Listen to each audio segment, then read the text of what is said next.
I think about violence all the time. Well, if your testosterone is 25 times what it's supposed to be, what the hell do you think it's going to make you think about? If you've ever wanted to see a man's entire reputation implode in real time, this is the story for you. This man bragged about having an IQ above 160. He called himself a perfectionist with a PhD, who built an empire teaching people the science of fitness, until the science turned on him. Did the weight training or the training, because you were wrestling before, did it change your win-loss record? Did you become a better wrestler? So unfortunately, I got less and less invested in wrestling for a few other reasons, sort of outside the scope. But my ability with whatever technique I knew to make the match go my way was like exponentially increased. I mean, if you're just fucking jacked and you're a sophomore wrestler, you just win 50% of your matches automatically, just because you're fucking stronger. For nearly a decade, Dr. Mike Israetel was kind of untouchable. He was the self-anointed godfather of evidence-based lifting, the man with credentials no one else could challenge, the walking embodiment of smart bodybuilding. His YouTube channel taught millions how to train optimally. His company, Renaissance Periodization, promised results PhD approved. His fans worshipped his lectures about fatigue management and minimum effective volume as if they were gospel. He sold himself as the future of fitness until someone actually read the research that gave him his title. Keeps getting worse for Mike Israetel. I mean, Mr. Mike. In September 2025, a YouTuber named Solomon Nelson did what no journalist, no coach, and apparently no professor had ever done. He opened Dr. Mike's doctoral thesis. What he found wasn't science, it was something else really hard to explain. As you'll see later in this video, entire tables of data made no sense. One section claimed Division I athletes weighed an average of 73 kilos with a standard deviation of 71. But these numbers were so wrong as they implied some players weighed less than a newborn baby. Whole chapters had been copied and pasted word for word, typos included, as if the keyboard had been dropped in wet cement, and every few lines, words simply fused together because the man behind the PhD-approved brand couldn't find his spacebar. Mike, overall, are you proud of your PhD dissertation? Yeah, that's a good question. The discovery spread like wildfire. Within 72 hours, Dr. Mike went from YouTube's most credible coach to its most ridiculed. Everybody was making a video about it. The same man who once claimed he was smarter than almost every coach in the world was suddenly the punchline of every fitness meme page. His defenders tried to spin it by first saying it was only a draft, then insisting the real version was perfect, then uploading a Google Doc final copy that turned out to be owned by a digital marketing agency. Every new explanation only made him look guiltier.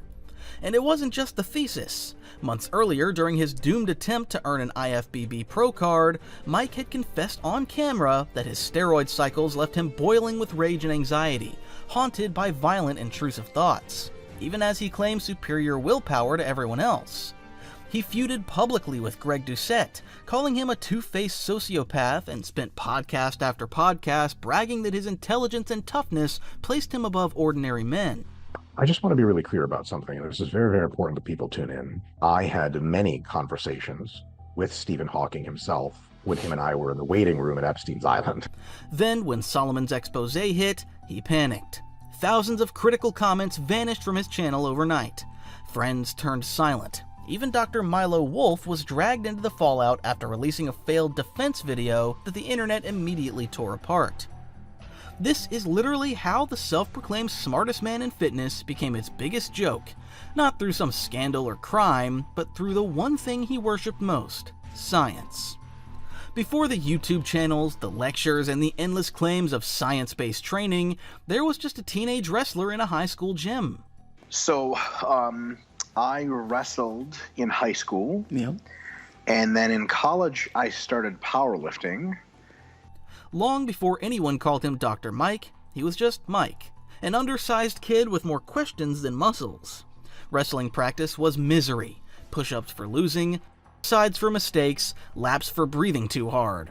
Coaches treated effort like punishment, and Mike couldn't make sense of it. So wrestling itself wasn't a super awesome experience for me, even though I got to be sort of decent at it. Yeah. But and then something had to take its place. I definitely wasn't good enough to go to college to wrestle, and I went to college for academics.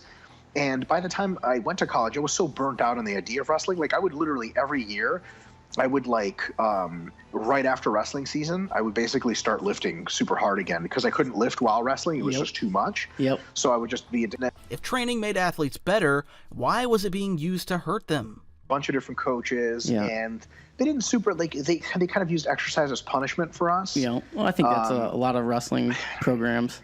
For some reason, it just didn't. I was an exercise addict in training, so I couldn't understand exercise as bad. Like, I remember I have a philosophical realization early in wrestling where I was like, okay, if training makes us better and we want to get better, wouldn't rewarding us with more training be more intelligent than punishing us with more training? Yep. That simple but stubborn question lodged in his head. While his teammates groaned through another set of burpees, Mike thought like a scientist. Why did the adults in charge believe pain built discipline? Why punish improvement? One afternoon, after being told to run laps for slacking, he had the thought that would define the rest of his life. If training makes us better, shouldn't more training be a reward, not a penalty? It was a small act of rebellion, the kind that doesn't make headlines but quietly reroutes a person's future. You see, instead of quitting the sport, he fell in love with the mechanics behind it. The leverage, the timing, the way strength and fatigue interacted. He started reading whatever he could find about muscle physiology and conditioning, scribbling notes about force production in the margins of his homework. Where other kids wanted to win matches, Mike wanted to decode them. Every takedown and reversal became an experiment. The wrestling room became his first laboratory. It wasn't about being the best athlete anymore, it was about understanding why certain movements worked at all. While his friends chased trophies, Mike chased patterns, data, and the satisfaction of finding an answer no one else had bothered to ask. That quiet frustration with bad coaching, like those endless laps meant to break him, had done the opposite. It planted the idea that there had to be a smarter way to train, one that replaced superstition with science. That single thought would grow into an obsession, one that would eventually take him from sweaty high school mats to university laboratories, and later to the center of a fitness empire. By the time he graduated high school, Mike's obsession had matured into something bigger than sports. It was now about answers, real answers. He enrolled at the University of Michigan to study kinesiology, a program built on anatomy labs, biomechanics charts, and the precise language of physiology. After Michigan, he chased deeper specialization at Appalachian State University, earning a master's degree in exercise science. Here he learned how to design research. It was the closest he'd come to real-world validation of his teenage theory. That effort, if measured and understood, could be engineered. He wasn't just an athlete anymore. He was a student of the mechanism of effort itself. But a master's wasn't enough. The people Mike idolized had one thing he didn't: the title doctor. And so, in 2010, he entered a PhD program in sport physiology at East Tennessee State University, a small but respected campus with a heavy emphasis on strength and conditioning research. Over 3 years, he immersed himself in data collection, testing 80 Division I athletes across 4 different sports. He measured everything he could: strength, power output, vertical jump height, sprint speed, and the subtle correlations between them. The project became his identity. His dissertation, titled Interrelationships of Fitness Characteristics in Division I Athletes, aimed to map the connections between the qualities that defined elite performance. It was an ambitious study, an attempt to quantify the invisible threads linking raw strength to speed, muscle power to explosiveness. For Mike, it was proof that his teenage hunch about smart training could finally live inside real numbers, equations, and peer-reviewed logic. When he defended his thesis in 2013, he walked out of the lecture hall with more than a doctorate. He walked out with a symbol. To him, those 3 letters, PhD, meant he had solved the riddle that began on a wrestling mat years earlier. From that point on, he wasn't just Mike the athlete, he was Dr. Mike, the scientist of strength, armed with data, confidence, and a belief that he could outthink anyone in the room. I'm both on a raw IQ scale smarter than almost every coach, maybe every coach. Armed with his new title, Mike stepped into academia with the confidence of a man convinced he was born for it. He took on teaching positions first at Temple University, then at the University of Central Missouri, lecturing in exercise and sports science. His students remember him as sharp, intense, and deeply proud of his credentials. Every slide, every diagram, every data set seemed to reinforce the same idea. He wasn't just teaching fitness, he was redefining it. But academia was small, confined, and slow. Mike wanted a bigger audience, one that didn't just grade his ideas, but worshipped them. That opportunity came when he reconnected with his old college friend Nick Shaw. Together, they built a company that would fuse Mike's scientific credibility with Nick's entrepreneurial instinct. They called it Renaissance Periodization, or RP Strength for short. The premise was simple but radical. Use scientific principles to create optimized training and nutrition programs for the masses.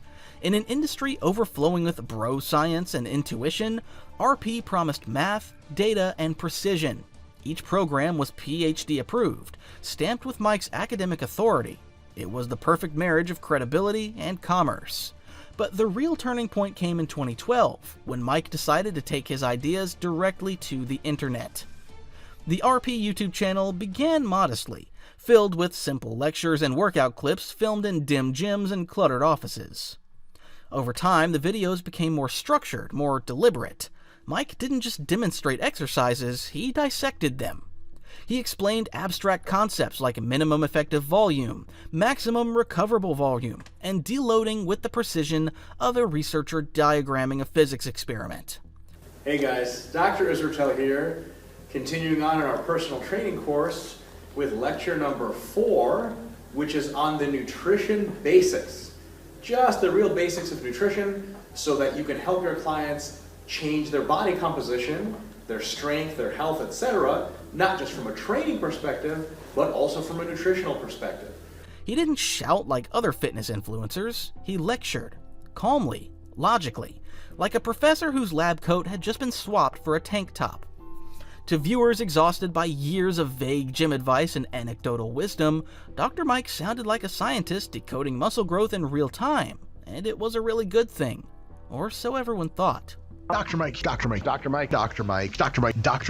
for RP Strength. By 2020, RP Strength had ballooned into one of the most trusted fitness brands online, boasting mobile apps, diet templates, and coaching packages that promise scientifically validated results. The YouTube channel alone soared past 3.8 million subscribers, a number unheard of for academic-style content. Mike had become the internet's definitive voice of evidence-based training, the man who made science cool in a world still obsessed with biceps and bench presses. But underneath the spreadsheets and citations, the same energy that once drove him as a teenager, the obsession with being smarter than everyone else, was quietly evolving into something more dangerous. In his pursuit of credibility, Mike had turned science into branding, and soon the title that built his empire would become the very thing that destroyed it. Around the end of 2019, Dr. Mike had become a fixture in the fitness world. He spoke in studies, citations, and clean data, but not everyone was impressed. On December 5th, 2019, another YouTuber, Greg Doucette, dropped a grenade into the middle of Mike's evidence-based empire. The video was titled, "Is Volume Killing Your Gains?" And it wasn't subtle. Greg mocked the entire science-based lifting movement as a haven for lazy lifters who used research papers as excuses not to suffer. This is what I see in the gym. People are lazy, people don't train hard, and so to tell someone to hold back when they're already holding back is moronic and asinine. Tell them, work harder. How hard? Harder than you. Greg wasn't offering citations, he was offering certainty. And for a lot of viewers, that hit harder than any data table ever could. You see, there were two sides to this thing. Team Greg was the old-school warriors who believed progress came from pain. Team Mike, on the other hand, were the methodical thinkers who believed in controlled variables and planned recovery. How many sets should you do in a workout? Is it 10, 20, 30, and is it 3 times a week, 2 times a week? What's the minimum effective volume? What is the max intensity? What is RPE? Stop all the scientific mumbo jumbo. Train harder. Even though the video wasn't attacking Mike directly, he predictably couldn't let it go. When asked about Greg's rant during an interview, he smirked and brushed it off as noise. going to train exactly this hard. Now, we can talk later about what this hard should be, but let's even say to failure, right? Just to standardize it. I'm going to go to failure in every single, I'm going to push it psychologically like crazy. After you've answered the question of how hard am I going to train, you say to failure, you have to answer the second question of, well, so how many sets am I going to do? Yes, there is a tendency for higher volume programs for you to get tired and not work as hard. So that may cap how much effective volume, non-junk volume you can do. But all the volume you do from the first set to the nth set, if you hold yourself accountable, you can do them with maximum intent to lift, all-out failure. You're still left with the question of how much, which unfortunately, I'm pretty sure I saw the entire video by Greg. He never actually answers the question of how much. He just says, go harder, and he yells a lot, which is funny. For the first time, Dr. Mike's logical tone met an immovable force, charisma. Greg didn't need peer review, he had conviction. The clash wasn't just about reps or sets anymore, it was a collision between two worldviews. 2 weeks after Greg's viral rant, the two men finally faced each other. December 18th, 2019 was the day the internet got its first glimpse of Dr. Mike outside his home turf. It was supposed to be a professional debate, a meeting of intellect and experience. Instead, it turned into something closer to a slow-motion character study in hubris. Greg arrived calm. He listened, nodded, let Mike talk, and Mike talked a lot. Beginning of your mesocycle progression before you deload, 4, 5, 6 weeks, you probably start at the lower end of that range. So if you're intermediate, 3, 4, 5 sets, get a little bit sore, get a little bit of a pump, and then add volume to keep getting a little bit sore, keep getting a little bit of a pump. As you add volume, your pump's going to get better. Your soreness is going to probably increase, although not a ton because you're adding volume as you get used to things. Your tension perception sure as hell will increase, and then at some point you simply won't be able to match your performance anymore when you're doing workouts that are like 10 sets per body part or per muscle group per session. At that point, when you can't match your performance 2 sessions in a row, you deload, wash away the fatigue, and then repeat the progression probably from the lower end going into the higher end. Gotcha. Okay, Can now I ask a question just about that? Just a quick, so basically, Mike, so if I was to do a mesocycle and started, are you suggesting that maybe I should do like a lower amount of, like say me, I'm doing 8 sets. Would I be better off to lower that to say 4 or 5? He dissected concepts, recited definitions, and threw around academic phrases with the ease of someone certain he was the smartest man in the room, but somewhere in that confidence was a sneer. He interrupted, smirked, even yawned mid-discussion as Greg spoke. It wasn't subtle. To viewers, it didn't look like a debate, it looked like a professor grading a student. Greg stayed patient. He asked for clarity, pressed for practical answers, and smiled through Mike's dismissiveness. And while neither man budged from their positions, the optics couldn't have been clearer. Mike looked irritated that he even had to explain himself. Greg looked like the only adult in the room. When the debate ended, the real verdict came not from the arguments, but from the comment section. Thousands of comments echoed the same sentiment. Mike looks so fed up of Greg the whole time. Mike looks like he's aged 10 years since this video.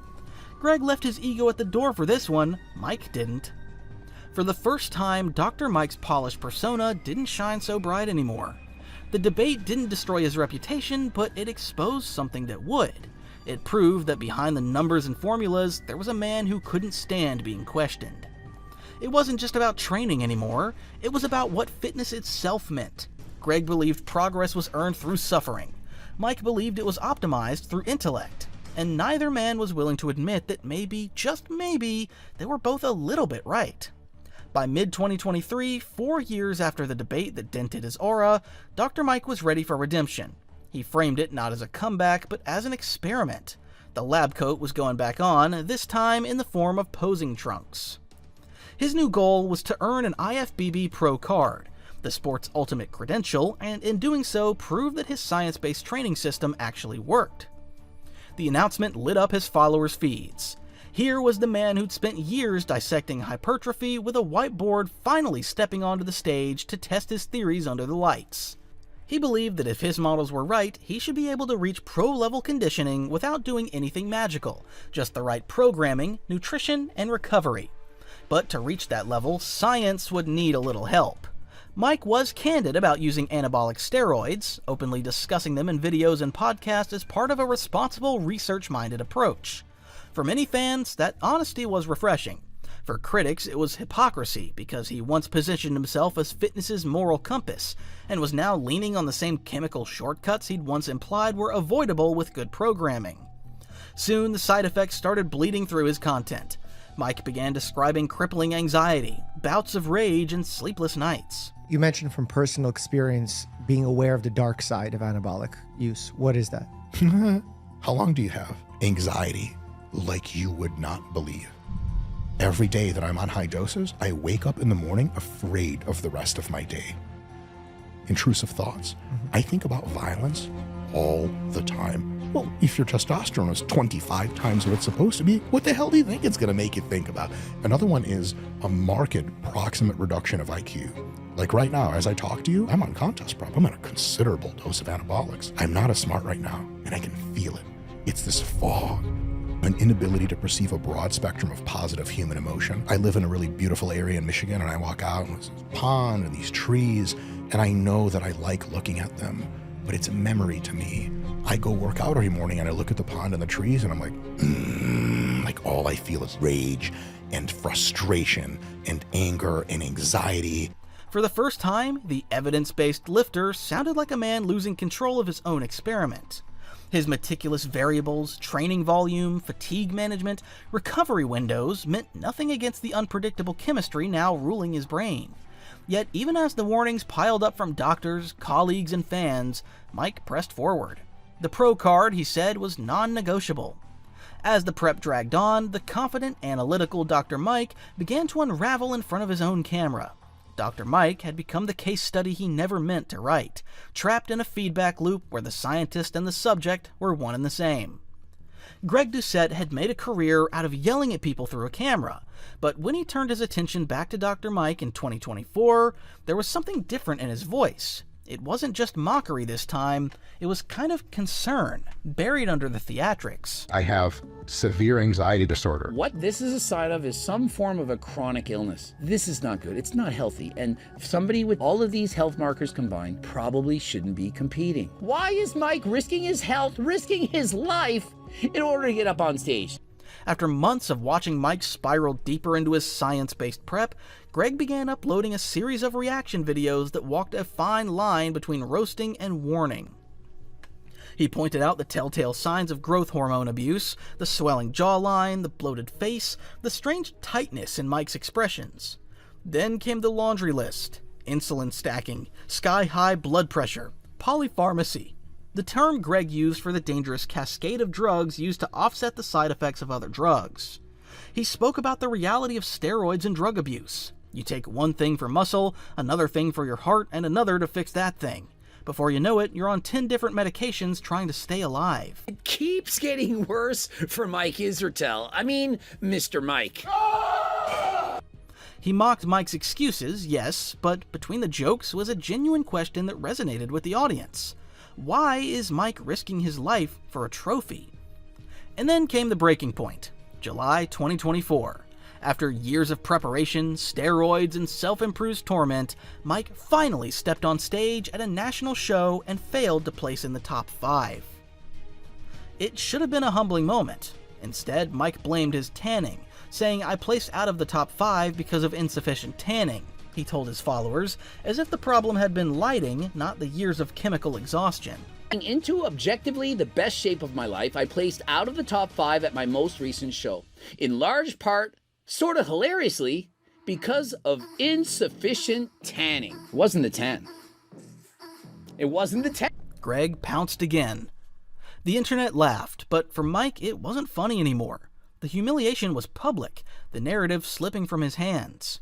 By October 2024, the tension that had been simmering for years finally erupted. Mike appeared in an interview titled "Why Mike Israetel Hates Greg Doucette," and from the first minute, it was clear that this wasn't going to be a calm, professional rebuttal. Greg Doucette, who is a two-faced, lying sociopath sucker. He talked mad shit in his videos with his fake voice about how stupid I was and how wrong I was about volume or whatever the it was about. And I was like, oh, this guy wants a shot at the title. So when we got face-to-face in a debate, I mirrored that energy. And he turned off his parrot voice and went straight into nice guy agreeable mode. And almost all the comments were like, oh my God, this Mike guy's a asshole. And this Greg guy just came to the He didn't hold back. He called him a lying sociopath sucker, said Greg made him look stupid on purpose. He claimed the 2019 debate was a setup, that Greg had tricked him by pretending to be calm and agreeable just to make him look arrogant. What followed wasn't just an attack on Greg, it was a declaration of self-worship. Mike started drawing invisible battle lines between himself and the rest of the fitness world, boasting about his intellect, his toughness, his superiority. It was the kind of unfiltered arrogance that only someone utterly convinced of their own genius could say aloud, and the internet noticed. Clips of him flexing his intelligence flooded social media, stitched together with side-by-side footage of him trembling on camera, describing his anxiety, his rage, his inability to sleep. The contrast was jarring. The more Mike talked about his superiority, the smaller he looked, because buried beneath the swagger, the insults, and the IQ boasts was a single fragile thread: his PhD. The credential that built his empire. The title that gave him authority, and soon someone was about to pull that thread loose. In late September 2025, a relatively small but respected creator named Solomon Nelson dropped a 2-hour video that would shake the foundation of Mike Israetel's entire career. The title alone was a death sentence: Mike Israetel's PhD, the biggest academic sham in fitness? Unlike other commentators who mocked Mike's ego or debated his workout philosophy, Solomon took a scalpel to the one thing Mike held sacred: his doctorate. He didn't rant, he didn't speculate, he read line by line, table by table, citation by citation, and what he uncovered was nothing short of catastrophic. Other JD students at Melbourne Law School use their database access to read case law. I used mine to download Mike Israetel's PhD thesis, which I read in its entirety. Mike's 2013 dissertation, The Interrelationships of Fitness Characteristics in Division I Athletes, was supposed to be a study comparing 80 Division I athletes across 4 sports, measuring variables like strength, power, sprint speed, and vertical jump. It sounded rigorous. It looked credible, but Solomon revealed that beneath the academic jargon was a document so riddled with errors that it could barely pass for undergraduate work. He began with the findings, or rather the lack of them. Mike's entire research contribution boiled down to the most painfully obvious conclusions imaginable. Stronger athletes were more muscular and powerful. More powerful athletes jumped higher and ran faster. Leaner athletes performed better. Thesis falls short of fulfilling one of the most fundamental requirements for doctoral research: a significant contribution of original knowledge. The stated goal of Mike's thesis was to explore interrelationships among fitness variables that he claimed were less clear in the existing literature. However, the core findings, that stronger athletes are more muscular and powerful, that more powerful athletes jump higher and sprint faster, and that leaner athletes perform better in these tasks, are not only unsurprising, but also extensively documented in prior research, even by 2013. You don't have to take it from me. Just listen to Mike himself, who openly concedes this throughout the document.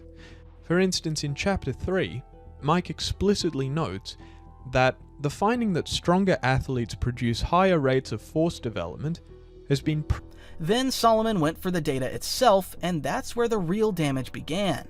In one of the dissertation's key tables, Mike reported that the lowest performing athletes had a mean body mass of 73.9 kilograms with a standard deviation of 71.8 kilograms. 6 and 4.7 report that for the 20 lowest performers, the mean body masses were 73.9 kilos and 75.3 kilos respectively, with standard deviations of 71.8 kilos, virtually equal to the means themselves. This is a statistical absurdity. Standard deviation measures the spread of the data around the mean. A standard deviation this large, relative to the mean, is nonsensical in a biological context. For this to be true, given a normal distribution, it would mean that roughly 1/3 of the lowest performing athletes in Table 4.6 had a body mass either greater than 145.7 kilos or less than 2.1 kilos, the weight of a newborn. Worse still, he discovered the same copy and paste error repeated 3 separate times in different tables. The standard deviation values for one group had been copied directly from another, a clear sign of either carelessness or fabrication. One of the sloppiest features of Mike's thesis is the rampant copy-pasting of entire sections across chapters, with identical errors left untouched. The methods section in chapters 4 and 5 are near verbatim clones of those in chapter 3, reproducing the exact same typos, the exact same formatting mistakes, and the exact same structural oversights, of which there are many, which is strong evidence that large portions of the thesis were duplicated wholesale without even a cursory proofread. On one page, Mike had literally pasted the same passage twice in a row. Solomon zoomed in to show it side by side. Spelling errors are everywhere. Mike misspells the word vertical as vetical or vetrical, individual as invididual, properties as propertites, biomechanics as biomechanins, neural as neural, training as traininiger, science as sense, as already noted, and exercise as exercise or exercise. Then came the grammar and spelling errors of hundreds of them. But the most damning discovery came in the citations. In one reference, Mike listed an impossible page range implying that the article ended before it began, and even inserted a random comma before the period. The same broken reference appeared uncorrected on 3 separate pages. In another instance, Mike cited a book on training periodization to support a claim about psychological variables, something the cited text didn't even discuss. The reference lists themselves are an untamed mess. Across 4 separate bibliographies, Mike fails to italicize journal names, misformats volume and issue numbers. Every few minutes, Solomon would zoom out to remind viewers of what they were looking at, the cornerstone of Mike Israetel's career, the PhD that made Dr. Mike possible. And with each section he tore apart, the myth of the meticulous, high IQ scientist began to crumble. By the time the video ended, there was no ambiguity left. The man who spent years preaching precision and data integrity had built his empire on a foundation of sloppy numbers and unchecked ego. And for the first time, the evidence was right there in black and white, and now impossible to ignore. When Solomon's video finished dissecting the document, what emerged wasn't a simple case of academic sloppiness, it was a full-blown collapse of credibility. The findings were brutal in their simplicity. There was no original contribution. Mike's dissertation didn't break new ground or advance the field of exercise science, it merely proved that stronger athletes perform better, a conclusion so self-evident it could have been written on a locker room wall. And disturbingly, many academics agreed. Professors in the exercise science field began commenting that they'd seen far worse dissertations pass at major universities. Some admitted that the entire discipline had grown complacent, peer review often reduced to rubber-stamping mediocrity. Some commenters even joked that Mike had been training for failure all along.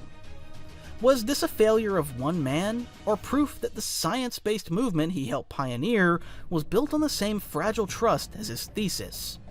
In the days after Solomon Nelson's expose detonated across the internet, Mike Israetel did what any man cornered by his own evidence would do. He tried to erase it.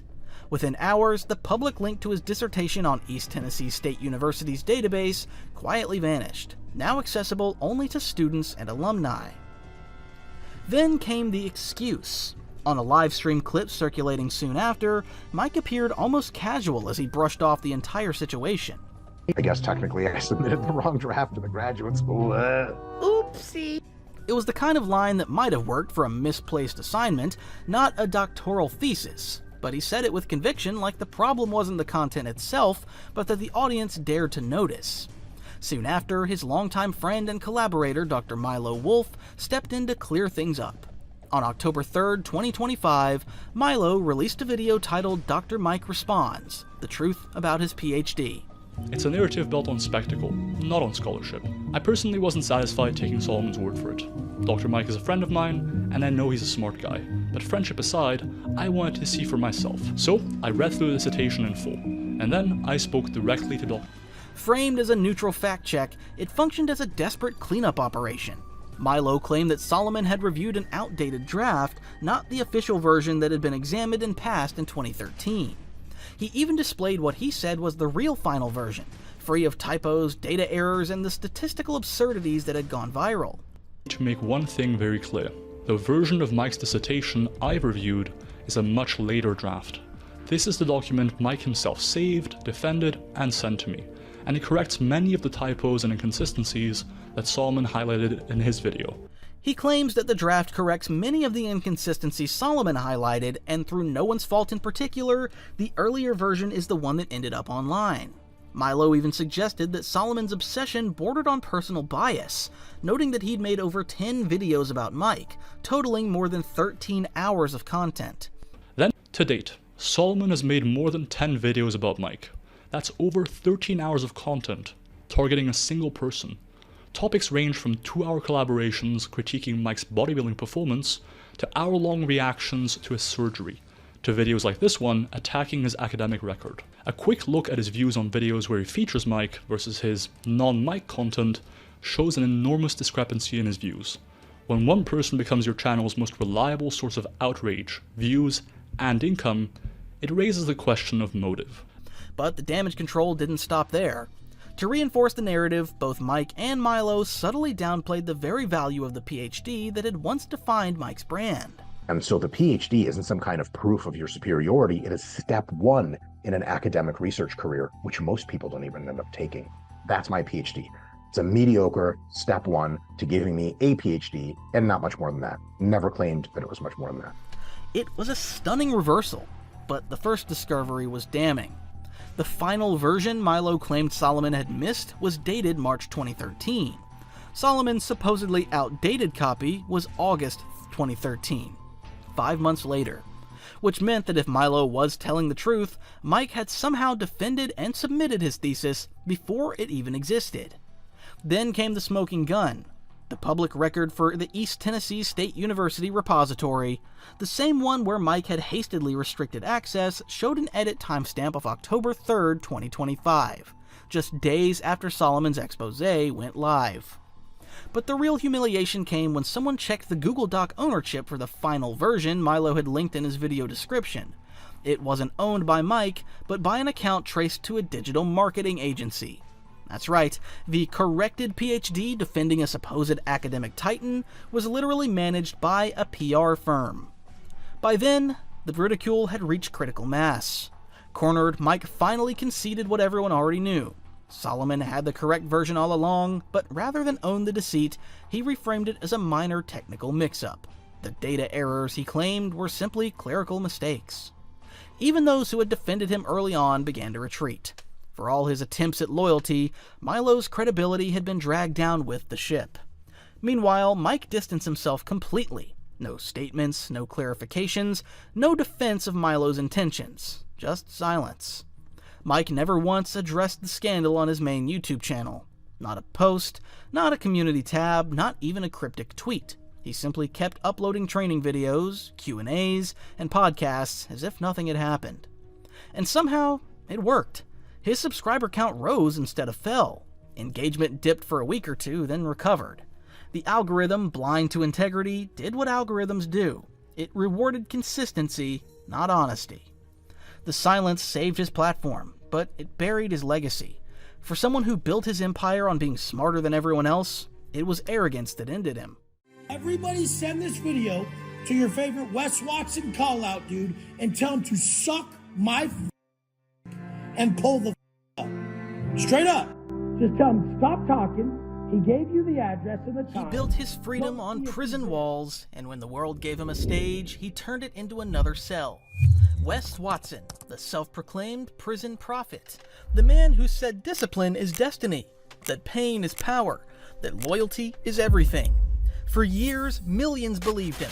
the ex-con turned millionaire life coach who claimed to have transcended the darkness of prison through sheer willpower. I want to smoke for free. I needed to smoke. So I was like, I'm gonna smoke this weed. Weed calmed me down. I probably had anxiety about how my body was and stuff I wanted in life, the way I wanted to be in life to be at a young age, and weed just made me forget about it a little bit. So I was like, I like this weed. I can kind of calm down a little bit. And I thought it was doing me good, and weed's horrible. It keeps you from doing the fucking work. I don't back it at all. I've smoked weed my whole life. Everyone's like, man, I was snowboarded better on weed. Nobody did anything better on weed. There's no way you ever ingested a substance like that that made you do better. Like, just fucking say that if you didn't do drugs or drink and you optimized your mind and your body, you'd be better. It may not be crazy better, but you'd be better. He was the voice for broken men, the blueprint for masculine redemption. The price of procrastination is the life you could have lived. Fact. That's the life you could have lived. And they're watching me going, man, I remember 4 years ago, 5 years ago when you still lived at your grandma's house. And man, I should have listened then. And they're still at their grandma's house. Yep. And here I am flying private jets and doing whatever the I want with my life. Like, how'd you do it? I'm like, I showed you how I did. Getting people sober is so valuable. Getting people fit is so valuable. Why would anything be worth more money than teaching people how to feel their life again and love their life? But behind the sermons and the screaming, the story was never what it seemed, because while Wes preached control, his own life was unraveling in real time. His ex-wife Valerie released photos of bruises and fake police records. Another partner accused him of manipulation and staged fake family content. Live streams caught him screaming at women, insulting staff, even arguing about sex in front of a child. So if I really want to be with you physically and you're too tired, then I have to fucking go do something else to where I'm distracted. So I have to go do something with Jack and then I'd forget. If I'm at the house and you're at the house and I'm wanting my sucked and I can't get my fucking sucked, I'm pissed. Like, yeah, you know? And so this is a thing. And then came the gym assault, the moment that shattered the illusion. CCTV footage showed Wes attacking a man with a belt, kicking him on the ground, and bragging to police afterward. He was arrested, charged, and publicly humiliated. His mugshot, stripped of the alpha aesthetic, plastered across the internet. But even as the empire crumbled, Wes doubled down. He told fans he won the fight. He said he doesn't fight, he wins. All while live streaming from an empty mansion, high, paranoid, muttering about betrayal. Another broke-ass lame that thinks he wants to fight me. Bro, I don't fight, I win. Do you understand that yet? Do you understand that yet? You guys don't understand on the street. He once said he'd rather die than let his family down. Now he's lost the family, the fortune, and the following. Everything except the delusion. From prison philosopher to digital clown, this is the rise and collapse of Wes Watson. Have you ever stopped to think about how much of your personal data is floating around online? Search your own name on the internet and you'll be shocked. Your address, your phone number, or even old accounts you forgot existed. All of it is just out there. And you ever wonder why you keep getting spam emails or random calls from numbers you don't recognize? It's because companies called data brokers are collecting and selling your information every single day. That's where Aura, the sponsor of today's video, actually steps in. Aura automatically sends removal requests to these data broker sites on your behalf and continues monitoring to keep your information off for good. But that's only one part of what Aura does. Aura is an all-in-one digital security app that protects every part of your online life.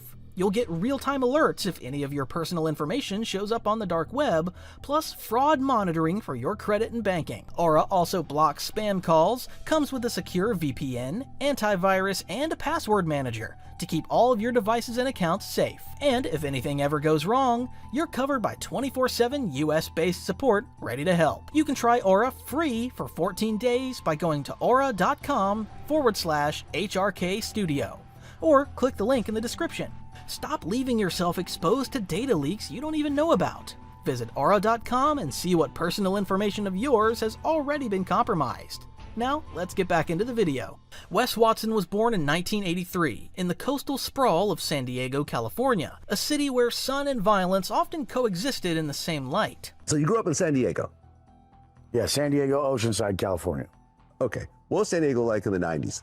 I mean, it's basically like people smoke a weed, they do coke, they drink, they party. His family lived a working class life, ordinary on paper but unstable beneath the surface. His father was strict, the kind of man who believed discipline was love, and his mother worked long hours to hold the household together. 2 parents or 1-parent home? 2 parents. My parents are still married. That's why I'm such a weirdo who thinks I can marry strippers and hookers. Okay. He didn't like being told what to do, didn't like being underestimated. If you laughed at him, he'd find a way to make you stop. Some kids learned to outsmart their bullies. Wes learned to outfight them. By middle school, he'd already had a few run-ins with the kind of authority that shows up in uniform. Petty fights, stolen items, skipped classes, the typical warnings that a kid is testing how far he can go. Wes wasn't stealing for need, he was stealing for the rush, for the feeling that he'd taken something the world didn't want him to have. That hunger for validation never left. The older he got, the more he built an identity around it. By the time he was 11, he was already trying to smoke weed. And I'm growing up as like a kid, you know, by the time I'm 11, I'm already trying to smoke weed and figure out how to smoke for free. And by the time I'm 14, my brother's like 16 at the time, so I'm partying with the older kids. I'm already wanting stuff, you know, I want a better life because we're a lower middle class family. He began to study the men who inspired fear, the bodybuilders, the hustlers, the ones who didn't apologize for who they were. He liked how people looked at them, how silence followed their presence. In a world that felt unstable, fear became his currency. If people feared you, they couldn't hurt you. That belief would become the core of his life philosophy. It was the seed of everything that followed. The fights, the hustle, the prison years, the empire. Every version of Wes Watson, the boy, the convict, the coach, would grow out of that same root. At 16, Wes had already learned how attention worked. You didn't have to be liked, just noticed. But muscle wasn't enough. In his world, respect came with money, and money came through hustle.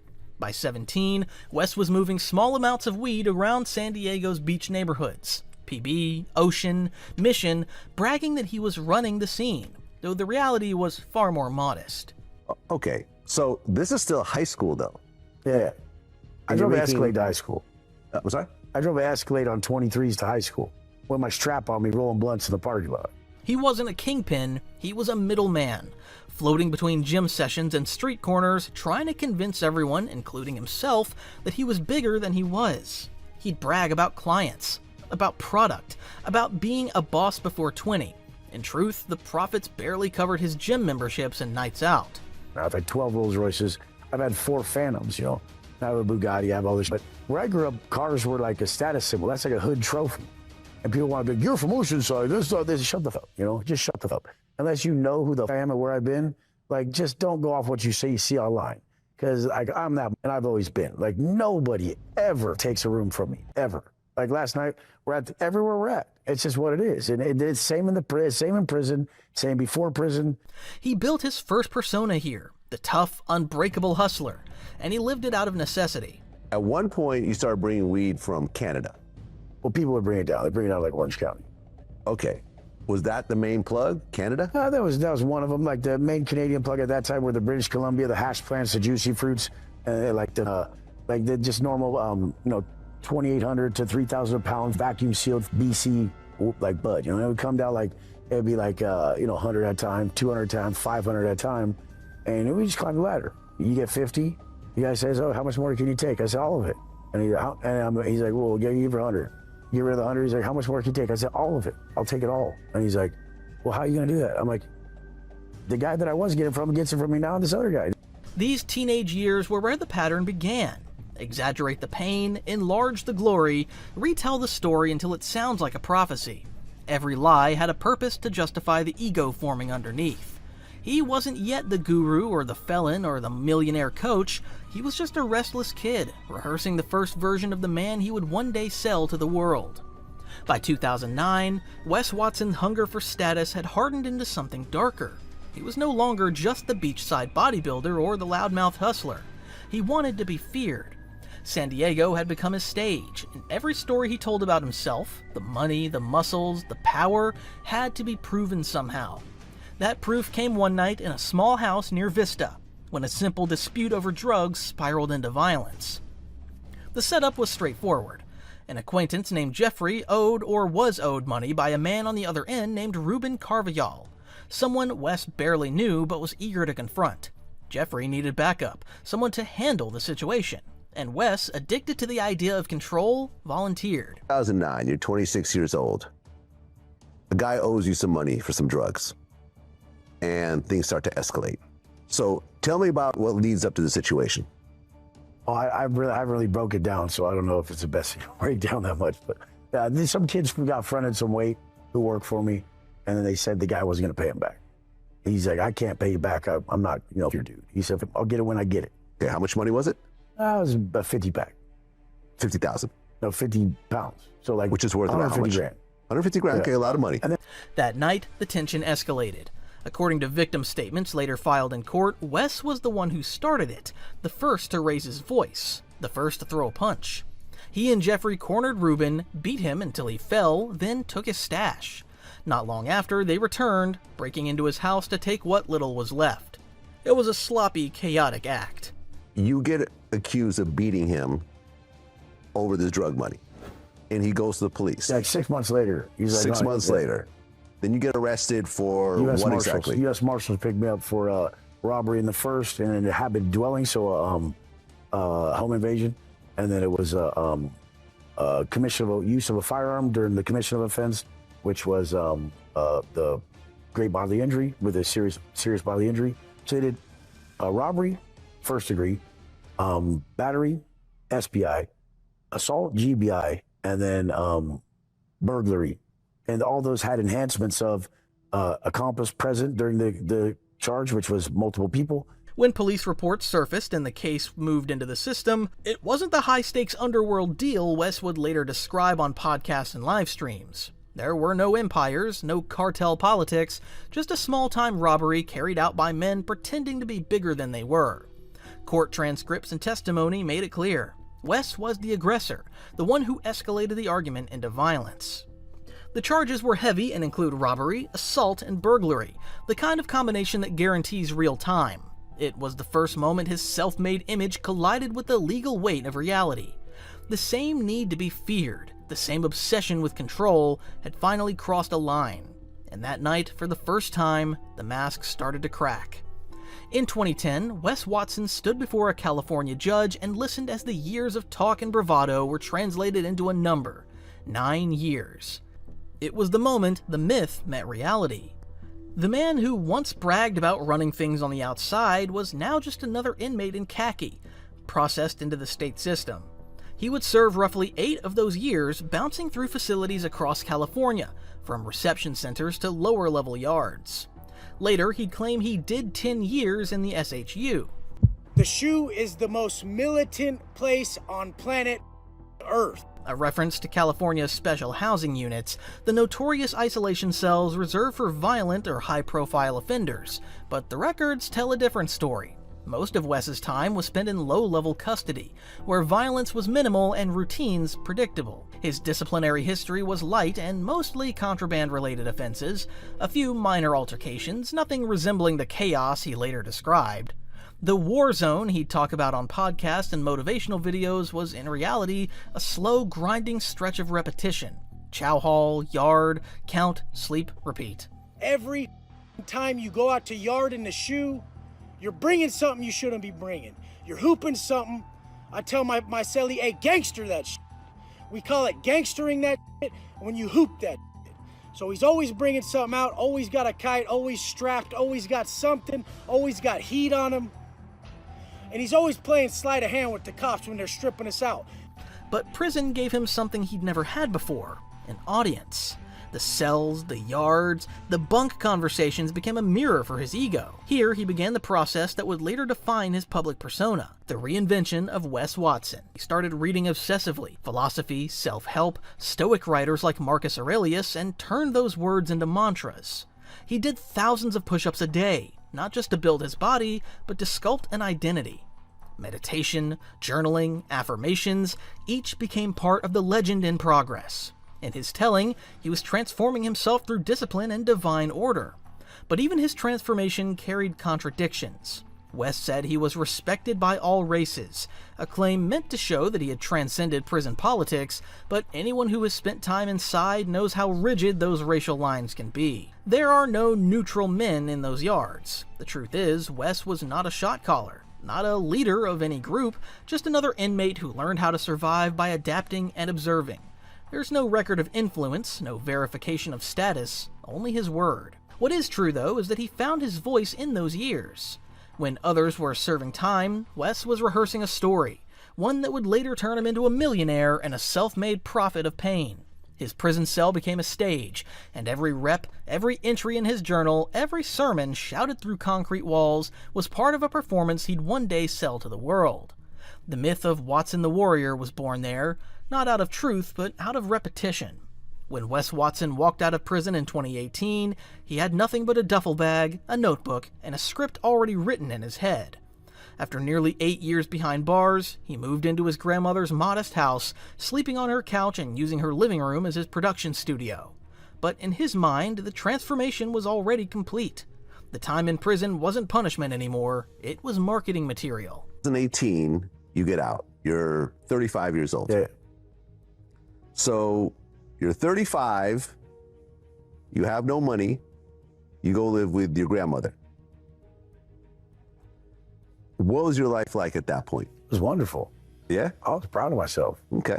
Like I wasn't proud that they would sweat me to get like a normal job because I didn't understand what that was, but like I was just proud of myself. I was like, dude, I don't use drugs, I don't drink, I'm not even going out looking for women. I get up every day to work on myself. I was really proud of myself for the first time in my life.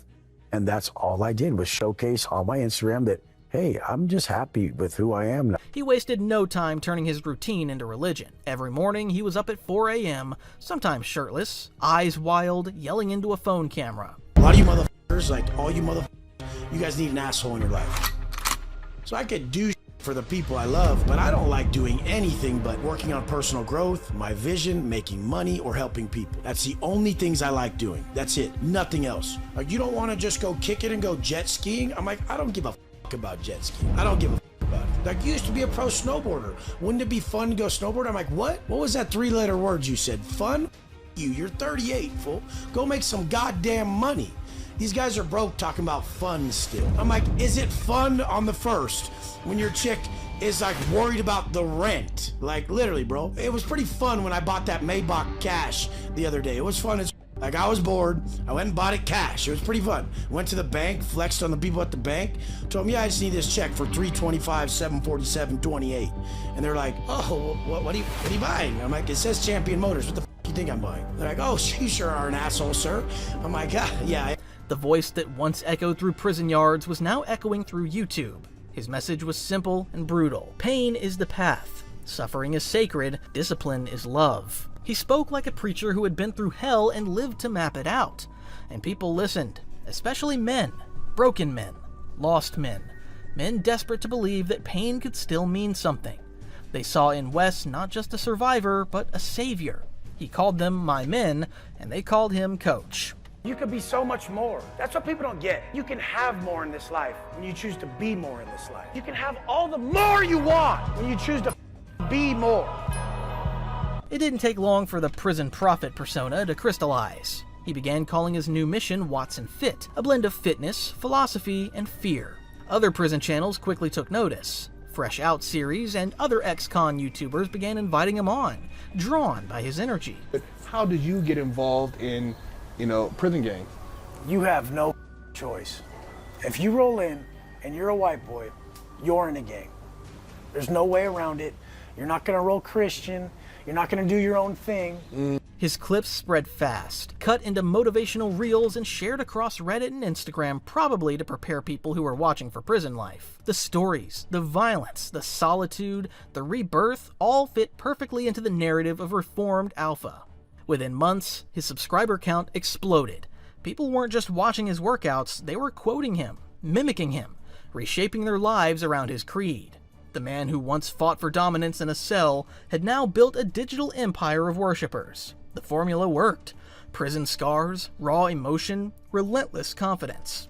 By 2019, the firebrand ex-con with the cracked iPhone camera had evolved into something bigger. Now what started as late-night rants about pain and redemption had become Watson Fit, a full-blown coaching empire. His idea was to sell the same transformation he claimed had saved him. The pitch was irresistible to men searching for purpose. I did 10 years in hell and came out a god. Pay me and I'll show you how. He built it like a pyramid of pain. Entry-level programs started around $50, promising access to his mindset and fitness plans. The real money came from his one-on-one elite mentorships, priced at $3,000 per month, sometimes even more. He claimed these clients were making six figures weekly, that his million-dollar days were routine, that every lesson he taught could be turned into profit if followed with blind faith. But behind the flash, there was little structure.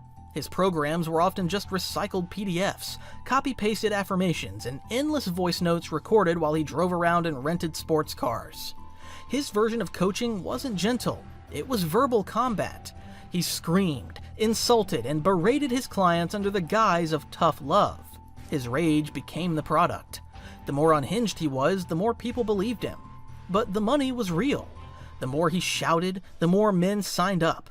As his business exploded, he began to curate a new image as the reformed family man. He married Valerie, a former model and single mother, and adopted her young son. Wes would post videos from their California mansion, perfectly framed, sunlit shots of him hugging his son or kissing his wife's forehead. This, he'd say, is what discipline gets you. Family, freedom, forever. But off-camera, cracks began to show. The same control that defined his coaching bled into his marriage. Insiders and leaked recordings painted a different picture. Wes was volatile, jealous, and manipulative. He monitored Valerie's social media, dictated what she wore, and exploded in rage when she pushed back. While preaching loyalty to his followers, he cheated privately, cycling through women he met online and in person, each one treated as both conquest and confession. By 2022, the empire Wes Watson had built on discipline and divine masculinity began to crack under the weight of its own performance. The mask of the clean, controlled family man started slipping, and what came out was chaos. It began when his wife Valerie, the same woman he had paraded online as proof of his transformation. For years, Wes had made her part of the brand, posting her on Instagram, filming affectionate clips, using her and their son as props in his sermons about love, loyalty, and high-value living. But in private, it was a different story. By early 2023, Valerie began posting photos, bruises, police reports, and fragments of text that painted a far darker picture. In one, she accused him of choking her. But pretty much all my shit got tossed out like I'm a dog. It's happened before, it's not the first time. The first time I was actually on a psychiatric hold and he had already had somebody living with him that found on the internet that's an escort. We don't know who she is. And just sucks. I literally have held my tongue for way too long to protect him. It's not happening anymore. You guys have known since day one, I can't fake the funk. Apparently everybody on here will. And he's very good at it. But no, he does not follow any rules that he gives you guys. And it's to the point where it's disgusting. He will leave you in the gutter. And I hope he's extremely happy, he moves on like nothing, because he is completely codependent. He needs someone to be attached to him 24/7. So I hope that you and Rebecca are very happy, and I'm done. I'm done. I've given this my all. He's physically hurt me so many times that it's unforgivable. When the story broke across Reddit and YouTube, Wes didn't deny the chaos, he reframed it. He went live and claimed she had attacked him first. "I don't hit women," he said, "but I'll defend myself. I'm not the villain here." His followers called it fake news, haters twisting the truth. But the police records, the photos, and the eyewitnesses told a different story. The prison prophet had become the abuser he once condemned. From there, the spiral accelerated. He was seen snorting lines on camera, showing up to clubs, surrounded by women he once would have called low vibration. His motivational rants turned incoherent and cocky. But why was I able to make $100 million+ off of it? Why was I able to make over 9 figures off of my system? Because my shit's the best. Mine's the best. Mine, okay? You guys don't know how to do that. People started to find his claim to be this big, successful coach really problematic because he bragged about Bugattis and million-dollar days, but every detail began to fall apart as people would start to point out. He didn't own any businesses, made videos in mostly the same place, doesn't own a gym, the cars were leased, the homes were rented Airbnbs. His business empire was being eaten alive by refunds, chargebacks, and angry clients. Those clients started speaking up too. Reddit threads began piling up. Men posting screenshots of payments for $10,000, $15,000 coaching plans that never materialized. They were promised personalized mentorships, only to receive recycled PDFs and voice notes. When they complained, Wes mocked them or blocked them outright. "If you're questioning me," he'd say, "you're not ready to win." Even his inner circle began to fall away. Big Mike, once his most loyal defender, posted a viral parody listing all of Wes's scams. Bro, this online coaching, this f***ing influencer f***ing phase has gotten so out of control. This shit is so crazy. God forgive me for ever being a part of this f***ing insane, ridiculous, dorky ass shit. This shit is absolutely bizarre. How can your entire page be filled with another man's life, another man's cars, another man's house, now even another man's watch? Others, like Dumbbell Rob, his longtime gym partner and sidekick, started taking subtle shots online. The loyalty that had built the Watson Fit community was gone. What was left were fractured fans and embarrassed collaborators, realizing they had been part of a con. Behind the scenes, Wes was burning through money as fast as he could make it. Nights at Tootsie's and Miami clubs, private dancers, drugs, and escorts became the new normal.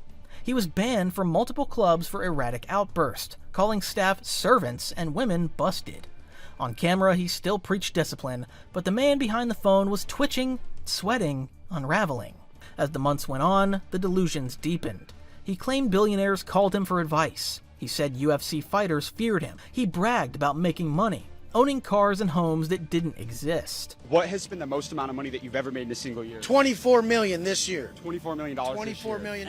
And what's the most amount of money that you've ever made in a single month? A single month was $2.9 million. Now, how did you go from making 7 to 8 figures? A lot of entrepreneurs will have that great idea. They don't know how to scale. This is what I did differently than every other entrepreneur in my space. Get around motherfuckers who think it's okay to have $500,000 a month in expenses, $1 million a month in expenses. The richest people, they're not afraid to use money as a tool to grow their wealth, to grow their earned income, not only passive. A lot of people just talk about passive income. Earned income is what the top people have. When we talk about Bezos, we talk about Musk, we're not saying, hey, his real estate portfolio. We're like, Amazon makes X amount a day, motherfucker. Have you ever been broke before? Oh man, I was in prison for 10 years. Hell yeah, I was broke. I was eating top ramen for 10 years. But as an 8-figure entrepreneur, what has been the best financial advice that you've ever received throughout your lifetime? Brad Lee told me, the double R in the headrest stands for recurring revenue. Build it. They don't teach that in school, everybody. Wes, thank you so much for letting us come out. The walls between truth and fiction had dissolved completely, replaced by cocaine-fueled grandiosity and paranoia.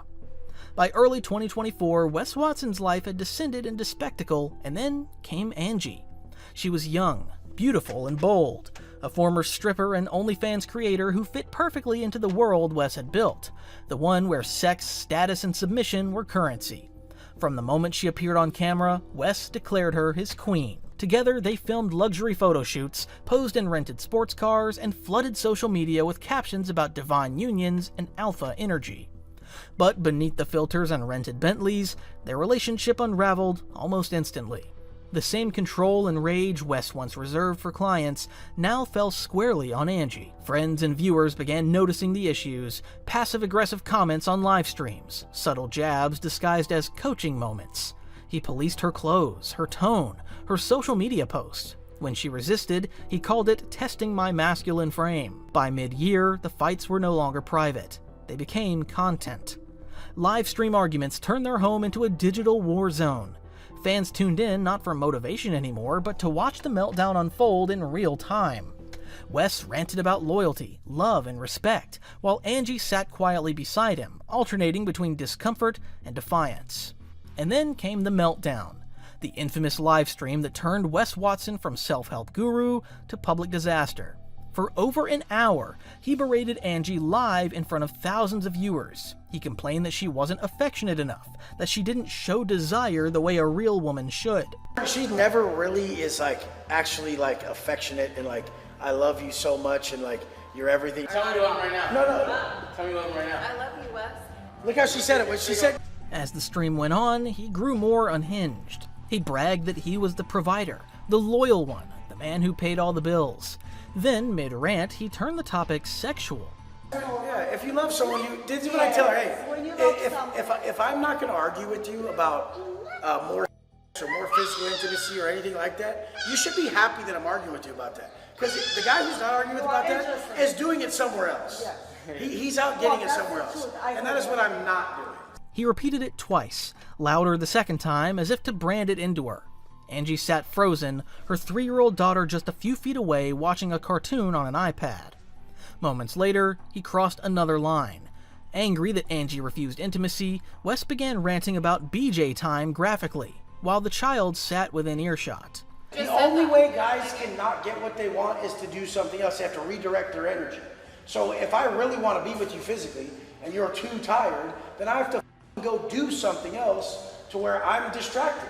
So I have to go do something with Jack and then I forget. If I'm at the house and you're at the house and I'm wanting my sucked and I can't get my sucked, I'm pissed. Yeah, fuck. You know? And so this is the thing. Angie tried to stop him, saying he needed to be careful about what he said around her daughter. Wes brushed it off, saying she's not listening, she's watching her show. Then came the confession. Casual, slurred, almost comedic in its recklessness, boasting about his money. So no taxes? Oh, fuck. Turn the cameras off. Yeah, facts. Rather than pay them my money, they're tripping how much money they want from you. Holy.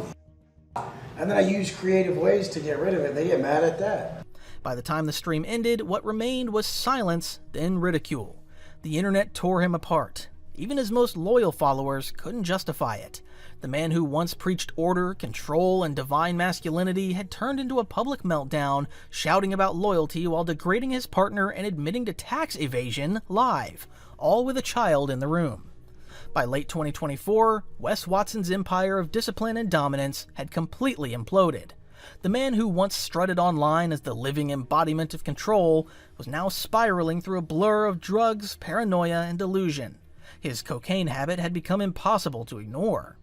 The cocaine sharpened his paranoia. He began ranting online about betrayal, imaginary enemies, old collaborators, even fans who questioned him.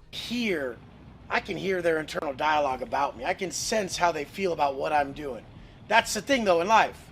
Unless you beat me, you can't say shit about what the I'm doing.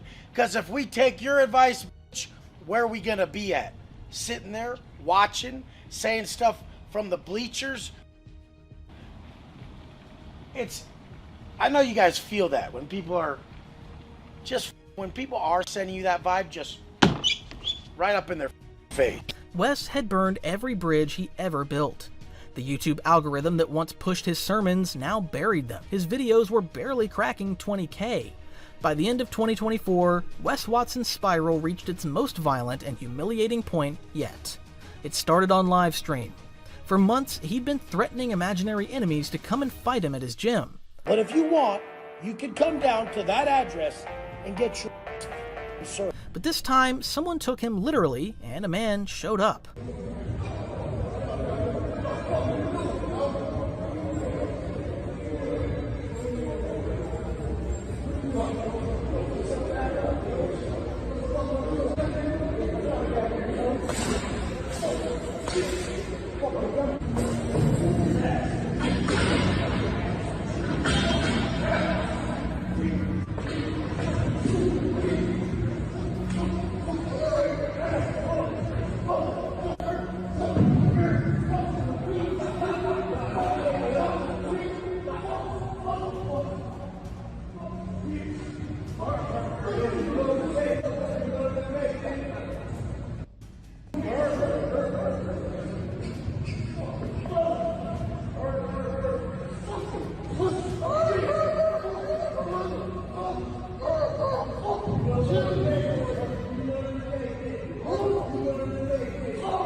CCTV footage later leaked, showing Wes removing his belt, wrapping it around his hand, and whipping the man repeatedly as he cowered on the floor.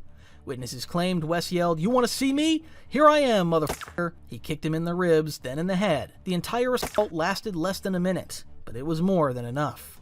Police were called. When officers arrived, they found the man trembling, face bruised, belt marks across his back. We took him to the hospital. Okay, they're coming right now, but what's going on between you and him? So I came up to him and he said he wanted to fight me. So I came to the gym and they jumped me. Like two of the guys they're hitting me with a weight, and then he hit with a weighted belt. And they were pulling my hair and they were beating me up. Okay, before we get anywhere, did you physically make contact with him, or did he? No, I didn't do anything. Are you sure? Because there's cameras and everything. They literally attacked. They hit me first. 2 other guys? I was like 3 or 4 of them. 3 or 4 of them? Yeah. They just randomly attack you for no reason? They just went No, up he said he wanted to fight me. When? Today? Was it verbal, over text? It was through Instagram.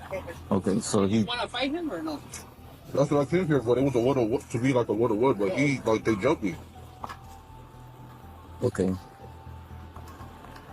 And then let's say we verify everything. Do you want to press charges, or we spoke to him, we got his side of the story. He said he doesn't want to press charges or anything. Can we go out here to a lot of people Wes was still pacing the gym, shirtless, muttering about setting an example. On body cam footage later released, an officer asked him what happened. There is always a threat if he's moving. I don't know what's in his waistband. What's up, dude? I've been to prison. What's your phone I did 10 number? years. I know. Straight up. No disrespect to you guys. It's a whole situation. You guys should be like, no, that.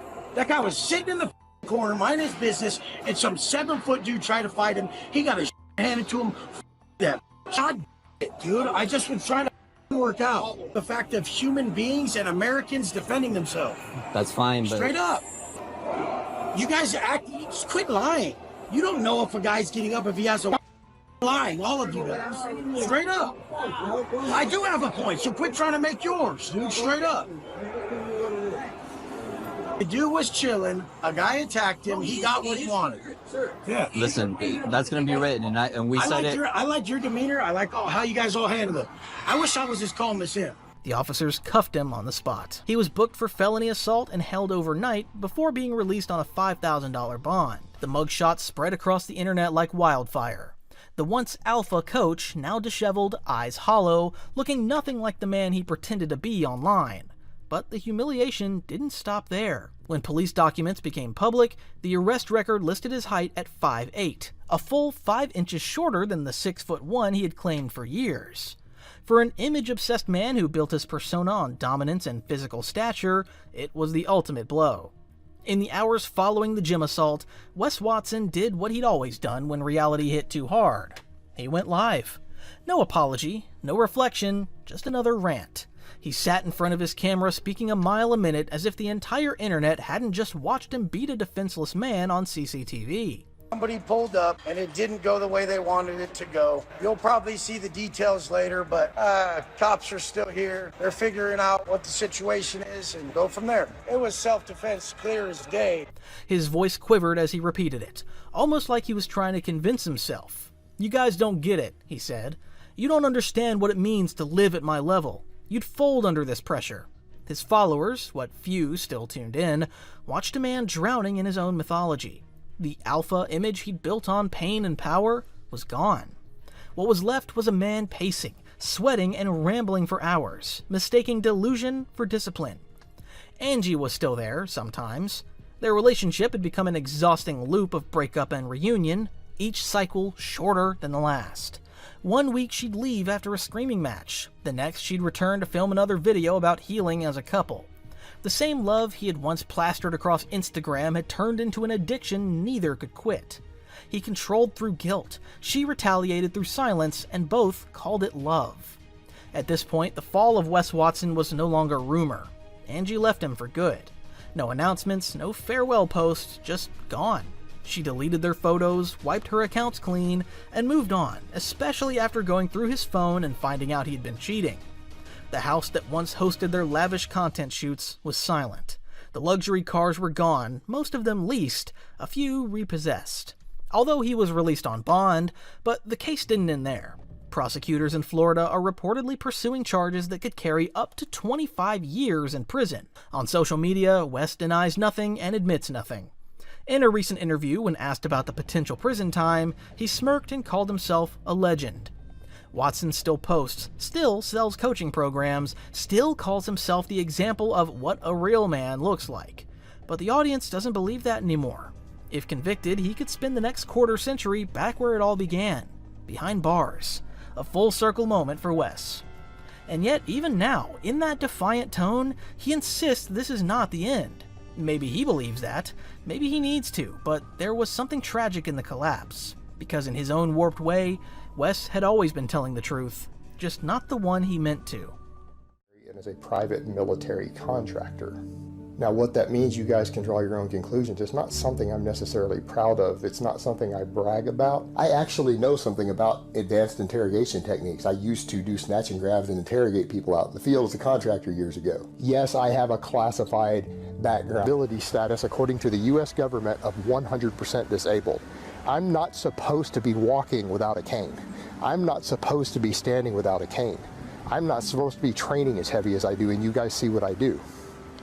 I am medically forbidden from doing some of the things that I do.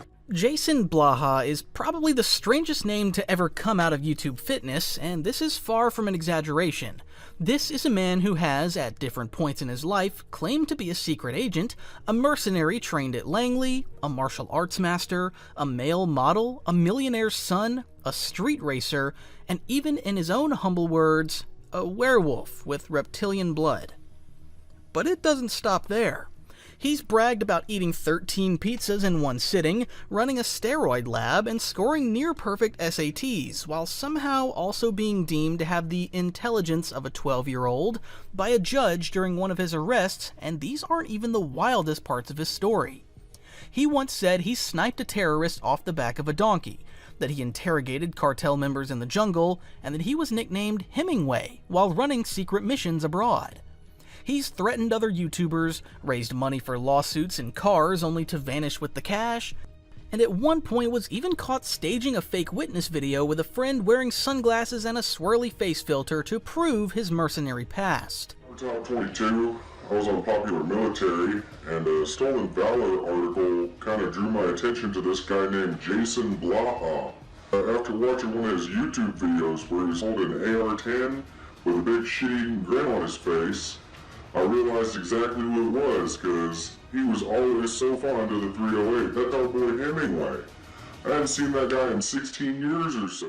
But believe it or not, we're only still scratching the surface. Jason has been accused of pets, stockpiling weapons to intimidate critics, and neglecting a dog that later died under suspicious circumstances. He's been thrown out of apartments, gyms, and even a right-wing TV show after trolls exposed his past. At one point, he and his girlfriend roamed the streets of Texas at night, armed with rifles and bulletproof vests, hunting for internet trolls who never showed up. And then there are the countless failed relationships, from his nurse ex-wife who accused him of animal abuse, to his stripper girlfriend known as Moon Cookie, to a 50-year-old Chicago woman who asked him to gargle vinegar because of his bad breath. I'm not going to bring her up too much because she's boring compared to Jason. But just in case you're wondering, Moon Cookie is Jason's ex-con. Through it all, Jason never stopped uploading. Thousands of videos, 5 a day at times, rambling about fitness, loading ammo on camera, or whispering into a microphone while playing World of Warcraft. He has become both a compulsive liar and a permanent punchline, the subject of one of the longest-running trolling campaigns in YouTube history. You see, Jason Blaha's story is not just about lies. It's about how those lies attracted an army of trolls who made it their life's mission to test him. And one of the strangest, most dangerous examples of this came in 2016, when trolls turned his quiet Texas apartment into the set of a nightmare. On fitmisc.net, one particular troll using the handle Chuck Finn decided to escalate things in a way that was equal parts cruel and dangerous. Finn began posting Craigslist sex ads, complete with Jason's home address, advertising hookups and fetishes. This resulted in strangers showing up at Jason's apartment door, and these strangers were made up mostly of men expecting sex. For someone already paranoid and heavily armed, this was not good at all. It was a nightmare scenario. Jason assumed the trolls were sending people to attack or humiliate him. Instead of calling the police or ignoring them, he did the one thing guaranteed to make it worse. He armed himself with a rifle and filmed everything. On Instagram, Jason uploaded clips of himself patrolling his apartment complex with what appeared to be an assault rifle, ready for a confrontation. In 2 now infamous videos, he actually aimed his weapon directly at men who had come to the door. I didn't even come out with a rifle. Look, I don't have a rifle. All I have is a pistol. Where's this? What's he scared of? He's got a pistol. He's got a pistol. He showed it. That's all I got. I got a pistol, and I didn't put my armor back on. I didn't put a rifle on. In one of these confrontations, Jason ordered a man to put his driver's license on the floor before leaving. Jason then picked it up, effectively committing what, in legal terms, amounted to armed robbery. He had taken property from someone while brandishing a firearm. Legally, Jason should have been in deep trouble, but the man who had been forced to surrender his ID never pressed charges, likely out of shame. After all, he had answered a Craigslist sex ad, or simply out of fear of being further exposed. That technicality saved Jason from what could have been prison time. But what followed wasn't as kind. Jason's landlord quickly moved to evict him from his apartment, citing the danger of armed confrontations in a residential complex. At the same time, his gym membership was revoked after trolls flooded the facility with calls, reviews, and flyers warning them about the armed YouTube fitness guy. I don't have a rifle. All I have is a pistol. Where's this? What's he scared of? He's got a pistol. He's got a pistol. He showed it. That's all I got. I got a pistol, and I didn't put my armor back on. In the space of weeks, Jason went from filming rambling fitness rants in his apartment to being homeless, gymless, and more infamous than ever. While the circumstances encouraged this particular craziness, it was one of the clearest proof yet that Jason Blaha's paranoia, his trolls, and his guns were a combustible mix. He wasn't just a liar or a clown online anymore. To many, he was now dangerous. And it pushed the Jason Blaha story from simple internet mockery into something far darker, a case study in how trolling and delusion can spiral into real-world consequences. And this was only the beginning. Jason Blaha's life didn't start with mercenary tales or armed standoffs. Long before the trolls, before the lawsuits, before the call-out videos, he was just another kid with an internet connection and a story to sell. Born Jason Dwayne Blaha, he grew up weaving grandiose claims about his background, stories of secret government ties, high intelligence, and a future destined for greatness. By his own telling, he was scouted straight out of high school for certain types of work because of his marksmanship skills, claiming he could shoot successfully at 1,000 yards as a teenager. In later years, he would dramatically retell this as the beginning of a shadowy career under the Clinton administration, insisting he was recruited for covert missions, interrogations, and black ops. He even went so far as to say, "Yes, I've killed armed men in my life." I became a man at the start of the Clinton presidency. I was scouted out for certain types of work before I even finished high school. Again, due to my family, my upbringing, connections certain members of my families might have had, along with my shooting skills. Again, I was shooting very successfully at 1,000 yards as a teenager, well before I was an adult. We'll call it a hunter. I was a hunter of exotic game, if that will make you guys feel better. And a pretty good chunk of the game that I hunted was a very dangerous type of game that did some sort of masonry or bricklaying. But the reality was much less cinematic. The truth is, in his early 20s, court records paint a very different picture. Jason was born in 1976 in Houston, Texas, into what by most accounts was a relatively well-off family. His early years didn't actually feature the mercenary exploits he would later claim, but instead a brush with the law that revealed something very different about his character. As a young man, he was arrested for illegal handgun possession, spending a short time in jail, paying a $400 fine, and serving 80 hours of community service. Jason's version of the story was far more dramatic. However, the judge in his case described him as meek and on the verge of tears, even noting his intelligence as around that of a 12-year-old. This version of Jason hardly resembled the hardened killer he would later claim to be. By the early 2000s, Jason had thrown himself into lifting. He cycled steroids in an attempt to chase a peak physique, and for a short while he carried the bulk of someone who could pass in gym circles. A surgery on his left arm, which some still speculate is the result of heavy synthol use, left him with a disproportionate appearance, but this never stopped him from posturing as a world-class lifter. He bragged about being a ladies' man, a top competitor, and a figure in the underground bodybuilding world. His early life on the internet followed the same pattern. Jason would emerge on forums like Elite Fitness and bodybuilding.com, claiming to be a steroid chemist with his own lab, a champion lifter, and an authority on training. When challenged, he often doubled down, fabricating personas and even making fake accounts, sometimes posing as women to support his own arguments. But what really made him infamous were the really bizarre and sometimes disturbing things he posted. Buried among the lifting talk were confessions and fantasies that shocked other users, like stories about bestiality with cats, kidnapping ducks, even attraction to underage girls. It is, your body's going to respond to the pheromones of someone who you, if you're a straight male, for example, and you're exposed to the pheromones of a girl who is not of the legal age, who is ovulating or whatever, she's going to produce pheromones that might cause sexual attraction. The credibility of these posts has always been in question, but the fact they existed and matched his style of writing was enough to fuel a reputation that would follow him for years. To nobody's surprise, Jason's behavior repeatedly got him banned. He was notorious for sending unsolicited, indecent images to female users, and moderators quickly got tired of the drama. At the same time, other writings emerged under his name, or at least under accounts tied back to him, that pushed things even further. In the early 2000s, documents surfaced showing disturbing KKK-related writings and sexualized, mother-focused fantasies, written in a style eerily similar to Jason's.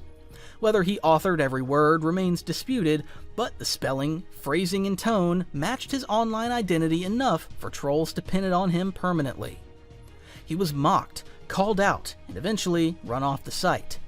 Even outside bodybuilding, Jason left wreckage. In the game RuneScape, he was allegedly kicked out of a guild for theft, another small echo of the same pattern: big claims, small scandals, and expulsions. But Jason never disappeared for long. He simply moved to another corner of the internet, this time finding a home on conspiracy theory forums like David Icke's. After bouncing around bodybuilding sites where he was laughed off for exaggerations and lies, Jason discovered the David Icke forums, an online home for reptilian shapeshifters, Illuminati whistleblowers, and secret government experiments. For someone like Blaha, it was the perfect stage. Under the handle Dark Eternal, Jason posted thousands of times, each entry building a more bizarre mythology about himself. He claimed he had been a victim of government mind control programming, so severe that it left him with a split personality. At other times, he insisted he was related to royalty in both England and Czechoslovakia, only to be banished from his family because of their ties to black magic. He even said he had sued his own relatives for ritual abuse. The delusions only grew more extreme. Jason described having astronaut relatives, a reptilian hybrid bloodline, and, in what became one of the most infamous parts of his lore, that he might actually be a werewolf. The wildest part? On this forum, Jason wasn't just another crank in the comments section, he was elevated to the role of moderator, briefly given power to oversee discussions and enforce rules. But his constant contradictions and escalating stories caught up with him. Even among hardcore conspiracy theorists, Jason stood out as too much. Eventually, even the conspiracy forums turned on him. He was banned after attempting a coup against the administrators, accusing them of reading private messages. But by then, Jason had tasted what he really wanted: an audience. The attention, whether ridicule or admiration, fueled him. He wasn't going to fade into obscurity. However, in this bizarre corner of the internet, Jason also found love. He met a woman named Emily, one of the few who seemed to buy into his stories. The two got married, and Jason moved overseas to live with her in the United Kingdom. For the first time, the man who claimed to be a mercenary, a royal outcast, and a reptilian hybrid had a stable domestic life. But as we'll see, Jason's hunger for attention and his tendency to sabotage himself would soon follow him across the ocean. But we'll talk more about this a bit later in the video. Much later, in the early 2010s, Jason Blaha reinvented himself once again. This time on YouTube. He launched a channel called Ice Cream Fitness, and for the first time, he seemed to find success. Hey everybody, Jason Blaha here with Ice Cream Fitness. Today I'm going to get straight into the video, and I'm going to keep the bullshit to a minimum because this is going to be a very long, very detailed video. This was requested by someone today. I was going to do a different video today, and someone wrote a request in my intermediate full body routine for me to write a full body routine for the novice trainee. He was respected and known for promoting his simple 5x5 lifting program. Big names in the fitness community gave him shout-outs. He built a loyal following who saw him as a no-nonsense coach cutting through the scams. For a brief moment, Jason Blaha was beloved. Branded around his simple 5x5 strength program, the channel quickly became a hub for no-nonsense lifting advice, rants against supplement companies, and call-outs aimed at bigger fitness personalities. For the first and only time in his career, Jason was taken seriously. He positioned himself as the straight shooter in an industry full of frauds, and the audience ate it up. Within a year, Ice Cream Fitness exploded in popularity, marking the peak of Jason's genuine influence on YouTube. Jason also developed quirks that made him stand out. At expos and public appearances, he would sometimes carry a bagpuss doll, a strange prop that became a kind of mascot and inside joke among his fans. It gave him a certain eccentric charm, but beneath the surface, the cracks were already beginning to show. He leaned heavily into drama and call-out culture, building his audience less on training principles and more on attacking others. But if there's one constant in Jason's story, it's that every rise is followed by an even harder fall. And it wouldn't be long before his compulsive need to posture, lie, and create enemies dragged him into his first major feud, the one that would set the tone for the rest of his YouTube career. And in a now infamous incident, Jason started a GoFundMe campaign to buy himself a car. When fans criticized him, he claimed it was just a publicity stunt and insisted he would refund the donations. He never did. The episode left a sour taste, and many began questioning his motives. Even at his highest point, Jason was already sabotaging himself, using drama as a crutch, stirring feuds for views, and setting a pattern that would define the rest of his YouTube career. Offline, his personal life followed the same trajectory. He married his first wife, Anna, a nurse he had met through a bodybuilding forum. While she worked long shifts, Jason claimed he was unable to hold a steady job due to Meniere's disease, a condition he insisted left him with debilitating vertigo. He lived on disability checks while she supported the household, but Anna later alleged that Jason has no real diagnosis, that no doctor had ever confirmed the illness, and that he used it as an excuse to avoid work. Her accusations went further to say that Jason abused their cat, spinning it around by putting a sock over its head and generally neglecting the animal. This mix of inflated self-mythology, internet infamy, and troubling accusations formed the foundation of who Jason Blaha would become. Long before YouTube, long before the call-out videos, he'd already built a reputation as someone who lied compulsively, antagonized communities, and blurred the line between fantasy and reality, leaving behind just enough truth to keep people guessing. Another feud he had was with Layne Norton, which could be said to be the turning point that sent Jason Blaha's YouTube career into chaos. In 2013, while living in the UK, Jason began uploading a string of inflammatory videos accusing Dr. Layne Norton, who was a bodybuilder, powerlifter, and PhD nutritionist, of secretly using steroids, producing biased research, and leveraging a fake sense of academic credibility to sell himself. This prompted Dr. Layne to then challenge Jason to an academic debate, and he even promised to cover Jason's flight and logistics. Hey guys, Layne Norton here. Sorry, couldn't help it. So, I know this video is probably going to get me a lot of criticism, and I understand that, and probably deservedly so, because I did say I was done talking about Jason. But I think that there's something I want to talk about it's not a personal thing between me and Jason. This is not about all the other stuff. It's not about the lies he made up about me or the threats to my family, all that kind of stuff. It's not about that. I see a lot of people that say, well, I don't like Jason personally because of the fake mercenary stuff, the reptilian overlord, NASA, CIA operative, whatever. There seems to be quite the laundry list of things. But he gives really good fitness advice. It appears that Lane Norton got his panties very much in a bunch and not only issued a challenge to me, but he requested that all of his fans come and tell me to take him up on his challenge, because I actually really and truly deeply care about what any of his fans or anyone who listens to him thinks about me. I value their opinions. Those of you guys who are going to watch this, you're his fans, I highly value your opinions because you are such intelligent people who are not easily swayed by con men or charlatans in any way. So I definitely care about your opinion. This was a heavy accusation, and at first looked like just another Blaha call-out. But this one escalated fast. Norton's fans began flooding his inbox with threats, including one aimed at his wife and newborn child. Lane pinned the blame squarely on Jason's videos and decided enough was enough. He hired a lawyer in the UK and filed a defamation lawsuit. Jason, ever the opportunist, immediately fundraised for a legal defense. He took money from his fans under the pretense of fighting the case in court, but when the day came, Jason never even showed up. The court awarded Norton a victory by default. The problem was, Jason was living on UK disability benefits due to his claimed Meniere's disease. He had no assets, no real income, meaning Norton couldn't actually collect damages, even after spending somewhere between $30,000 and $100,000 on the case. With the lawsuit hanging over him, Jason randomly shut down the Ice Cream Fitness channel, abandoned the UK, and fled back to the United States. The fallout extended into his personal life too. His second wife, Emily, whom he had met on the David Icke forums, left him in the aftermath. The Lane Norton feud ended Blaha's first wave of YouTube success.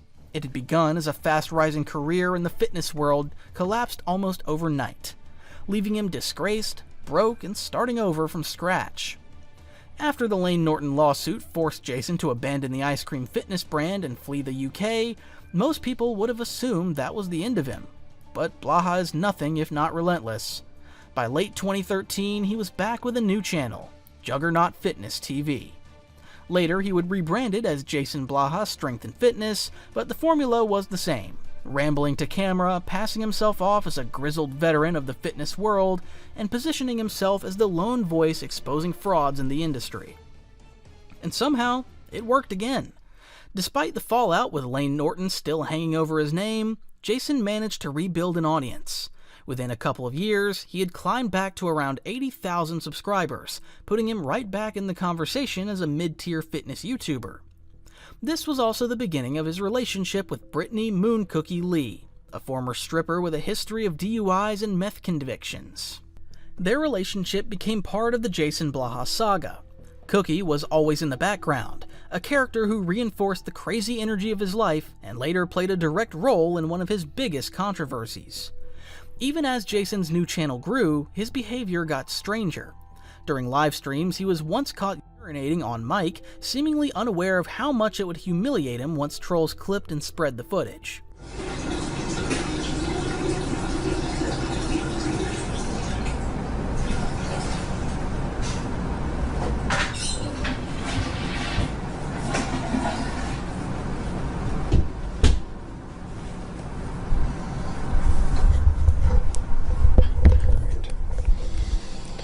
Had a nice good pee real quick. He also began cycling through bizarre phases that made him look more like a caricature than a coach. At one point, he carried his Bagpuss doll everywhere again. Another phase saw him declaring himself a left-wing vegan. Months later, he flipped to the other extreme, styling himself as a right-wing gun enthusiast, surrounded by weapons in his videos. And then, seemingly at random, he started presenting himself as a cowboy guitarist.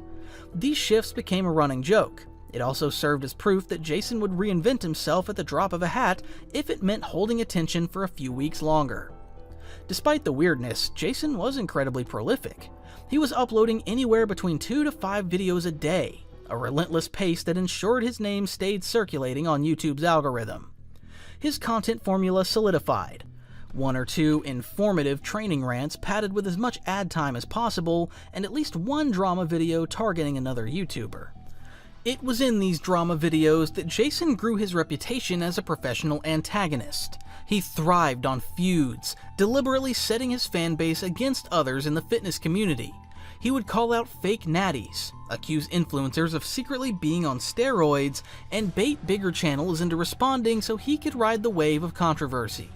To Jason, feuds weren't just part of the game, they were the lifeblood of his channel. He once admitted, "This controversy I kinda did tons of controversy even before I had 5,000 subscribers. That's kinda how I got popular to begin with." Also, for those who want to say this channel is going downhill, Jason's doing stuff he didn't used to do, this controversy. Actually, I kind of did tons of controversy even before I had 5,000 subscribers. That's kind of how I got popular to begin with. The Juggernaut fitness era was a perfect snapshot of Blaha's rise and unraveling. He proved he could always rebuild an audience no matter how many times he tanked his reputation. But the foundation of that audience was never his lifts, never his programs, never even his coaching.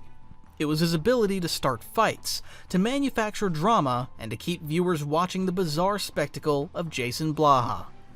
By 2015, entire communities like FitMisk and Genovapedia had dedicated subsections just to tracking his lies, contradictions, and antics. They began archiving everything he said, exposing inconsistencies, and interviewing his ex-wife to confirm details. The anti-Blaha movement had officially taken root. Jason, meanwhile, kept pumping out videos at an industrial pace, leaning on the same toxic formula that made him both unmissable and despised. The Juggernaut fitness era ended the same way all of Jason's eras ended, by the way. By the end of 2015, Jason Blaha wasn't just a fitness YouTuber anymore. He had started rewriting his own life story into something more dramatic, the tale of a government-trained assassin. He claimed that at 17 years old, he'd been recruited by the CIA and sent to The Farm, Langley's legendary covert training facility. From there, the story snowballed. Jason said that he fought cartels in Central America, executed terrorists in the Middle East, and even boasted that he once sniped a man off a donkey. He described himself as a master interrogator, someone who'd been paid not in money, but in hardware and experience. Yes, I have a classified background. Yes, I have non-disclosure agreements. So technically anything that anyone finds about me, if they get a hold of it, it's illegal for them to have it. If they spread it around, they're guilty of espionage. To complete the fantasy, Jason gave himself a code name, Hemingway, a shadowy Black Ops mercenary who quoted literature between missions. But as with everything Blaha, the trolls weren't buying it. They accused him of stolen valor, pointing out that his stories didn't line up with military records or his very public police reports from that same era. The more Jason doubled down, the more determined they became to expose him. And then came the most infamous attempt at damage control, the Copper Top 22 video. In this clip, a mysterious figure appeared on YouTube. Wearing sunglasses, a hat, and speaking through a distorted voice, he vouched for Jason's past. He claimed that yes, Jason Blaha really had been Hemingway, and that they had served as mercenaries together in the field. This is Mark. I need to speak to you about the video you made with Jason, because I don't think you realised that it's actually came out online now and linked back to you. But there was a problem. Trolls weren't idiots. Within one day, they reversed the swirl filter Jason had used on the man's face and matched him to someone on Facebook, Jay Parker, an acquaintance of Jason's girlfriend, Moon Cookie. The fallout was brutal. Not only was the video mocked endlessly, but Parker himself lost his job after being associated with Blaha's fabricated mercenary tales. And rather than defending Jason, Parker would later flip completely, joining the trolls and sharing humiliating stories about his time with him. He told of a poolside barbecue where Jason showed up in toe shoes, arms crossed, refusing to join the fun. While everyone else drank beer and played water volleyball, Jason sat off to the side, fidgety and paranoid. At one point, he even lifted his shirt to show Parker a Glock 26 tucked in his waistband, no holster, just raw paranoia. You know, whose team you going to be on? And we all jumped in the pool. Even Brittany got in, and we had a great time. And I noticed that Jason was still sitting over by himself, just kind of watching the whole thing, and he was being really kind of fidgety. So after we played a few games of volleyball, we got out to take a break, and, you know, some of the people wanted to smoke cigarettes and whatever. So we sprung on this mother. These cigarettes, real. As Parker put it, this was a grown man sitting at a pool party, armed like he was preparing for a firefight. The night got even weirder. Jason tried to sell Parker an AR-10 rifle for $1,000, eventually knocking the price down by $800. On one condition: Parker had to record that infamous script as Coppertop 22. It was essentially a debt payoff disguised as a testimonial. Started telling me about this .308 rifle he's trying to sell. And it was really unclear if he was selling it for Brittany and it actually belonged to Brittany, or if he was selling it for himself. But at that time, they referred to it as theirs. And I looked at it, and it wasn't anything special, but it was a .308. It was an AR-10, which I didn't have an AR-10. So I was like, hey, no kidding. What do you want for it? And he said $1,000 flat. And I mean, this had full rails, aftermarket buttstock. It had, you know, a scope on it. I didn't see if it was a nice scope or not, but it was dressed out. It had all the parts. And I looked on the website of the manufacturer, and that gun was like $1,400 was the MSRP at the time. So I was like, all right, $400 off. Yeah, I'll take it for $1,000, but I don't really have any cash on me unless I run to an ATM. And at this point, Brittany was like, oh, I trust you. We'll just leave it here and we'll, you know, grab it off you later. And I was like, okay, here, I'll give you $200 now. That way I don't owe you a full $1,000 later. I'll just owe you $800. And they were like, yeah, that's fine, that's fine. That was pretty much the whole interaction. I mean, he made weird comments throughout, and a couple of my buddies and neighbors were like, hey, who's that weirdo? But nothing really stuck out. The stunt backfired spectacularly. Instead of silencing his critics, the Coppertop 22 incident became one of the most defining moments of the Blaha mythos. It was proof that his mercenary persona wasn't just exaggerated, it was entirely staged. And once Parker joined the other side, the stories of Jason's awkwardness, paranoia, and lies only got louder. What was meant to cement Jason Blaha's legacy as a soldier for hire did the opposite. It branded him forever as the man who tried to invent a mercenary past and got caught in 24 hours. On fitmisc.net, a discussion thread about Jason Blaha quickly snowballed into one of the most infamous troll campaigns in YouTube history. At first, it was lighthearted, people joking about his quirks, his odd mannerisms, and the strange claims he made in his endless videos, but the more they dug, the more they realized something. No single person had ever kept track of all of Jason's lies. Individually, they sounded like exaggerations. Collected together, they painted a picture of a man living entirely inside a web of fantasy. So, the trolls began to catalog him. Every contradiction, every wild claim, every weird forum post, all archived, documented, and compiled. It became a living library of Jason Blaha's fabrications. Even old enemies joined in. Lane Norton, the same bodybuilder Jason had accused of being a steroid-using fraud, reportedly paid to advertise Jason Blaha exposed videos across YouTube. Then came the discovery that lit the fire even brighter. Jason's old post on the David Icke forums. Thousands of messages where he claimed to have reptilian DNA, to be a mind-controlled sleeper agent, even to be related to royalty. To the trolls, this was gold. Here was Hemingway, the mercenary, exposed as a man who once earnestly told strangers online he might be part werewolf. Jason's response only made things worse. Instead of denying it, he claimed that all those posts were part of a job. He was, he insisted, a paid conspiracy fiction writer working under a pseudonym, bound by a non-disclosure agreement. It was a weak excuse, and the trolls knew it. To them, Jason wasn't just lying anymore, he was lying about lying. And every time he tried to cover one story, they unearthed two more. It was also around this time that the Craigslist thing we spoke about earlier in the video actually happened. This single incident would spiral out of control.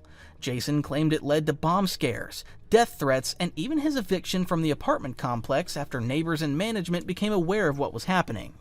But to the trolls, this was just entertainment. They had successfully dragged Jason out of his chair and onto the battlefield, one where he looked both dangerous and ridiculous at the same time. However, in the mid-2010s, Jason Blaha tried to reinvent himself yet again, this time by stepping into the world of political commentary. Alongside his girlfriend Moon Cookie, Jason began appearing in the live audience of Tommy's Garage, a small right-wing talk show filmed in Texas with a homegrown blue-collar vibe. Jason showed up in Donald Trump t-shirts, nodding and clapping along, trying to blend into the crowd and stake his place in the scene. But Jason was already infamous online, and people weren't about to let this attempt at normalcy succeed.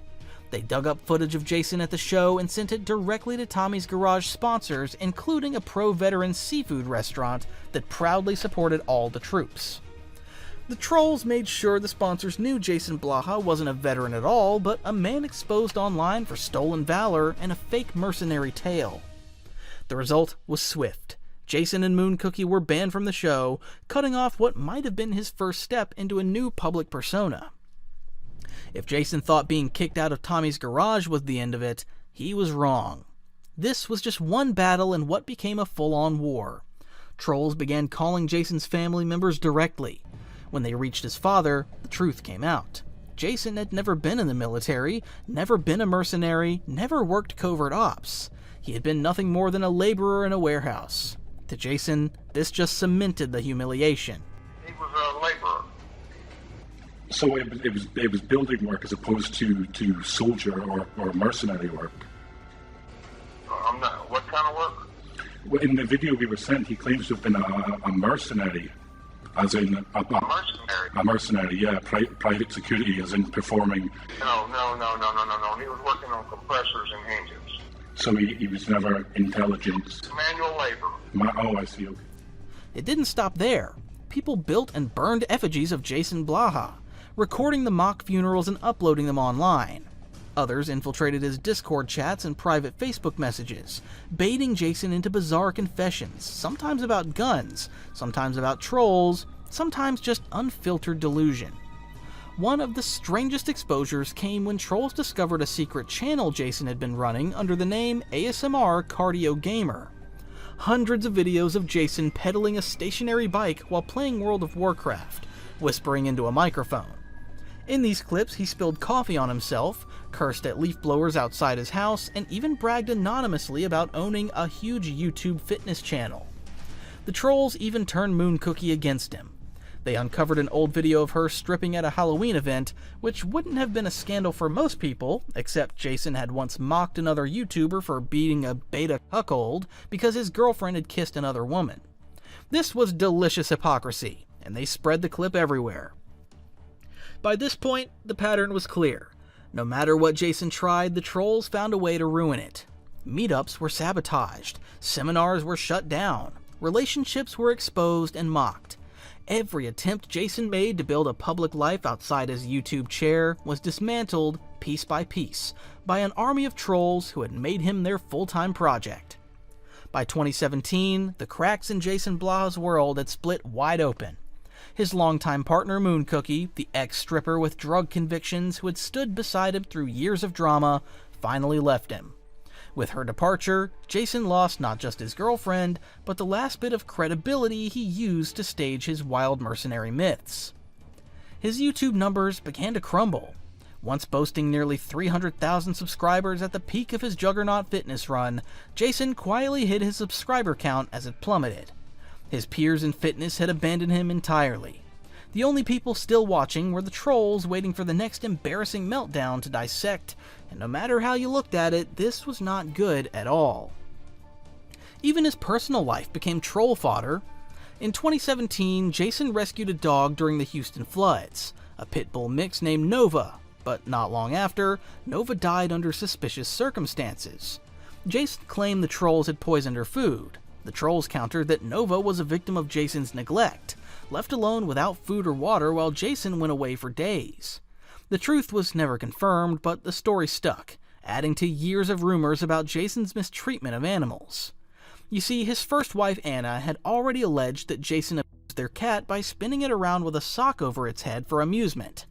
Now, with Nova's death, the narrative of Jason as careless or cruel toward pets became another stain on his name. But through it all, Jason never stopped uploading. Still 2 to 5 videos a day, every day. Rambling monologues about fitness, drama callouts, or just gun talk filmed from his chair. His channel hovered around 100,000 subscribers, but his actual views told the real story, only a few hundred per video. Where once he had commanded attention across the fitness world, he now was just talking into the void. His audience a mix of ironic supporters, loyal trolls, and the occasional confused newcomer who stumbled in. Jason Blaha, the self-proclaimed mercenary, elite powerlifter, and fitness truth-teller, had been reduced to the internet equivalent of a sideshow attraction. And even as his reach collapsed, he just kept talking, uploading into obscurity as if nothing had changed. By 2020, Jason Blaha was no longer a major voice in the fitness world. With his subscriber base shrinking and his reputation in tatters, he tried to pivot into online coaching, charging anywhere from $180 to $300 a month. Jason marketed himself as a serious trainer offering personalized programs. The reality, however, was underwhelming. Estimates suggest he had maybe 7 paying clients at most, a tiny number compared to the thousands who followed him years before. Still, Jason never stopped uploading. He became compulsive about it even. By this point, his channel contained over 13,000 videos. He churned out multiple uploads, fitness rants, Q&A sessions, and endless monologues, all delivered in the same droning tone from his chair. Jason cycled through phases to keep himself relevant. For a while, he played cowboy guitar in his videos. Then came a string of new diets, political rants, and ideological swings, from left-wing veganism to right-wing gun absolutism, often contradicting things he had said just months earlier. In 2021 and 2022, his personal life once again spilled into the public eye. He was romantically linked to 2 women, Ruby Cherry, an Australian, and later an older woman named Jen. Both relationships became fuel for trolls who dissected every photo and post. Things took a darker turn when a troll posing as Section 8 Fitness successfully catfished Jason. Pretending to be a supporter, Section 8 lured Jason into sending voice messages and private details, which were later leaked online. The recordings were humiliating, exposing just how desperate and paranoid he had become. Even more unsettling was Jason's living situation.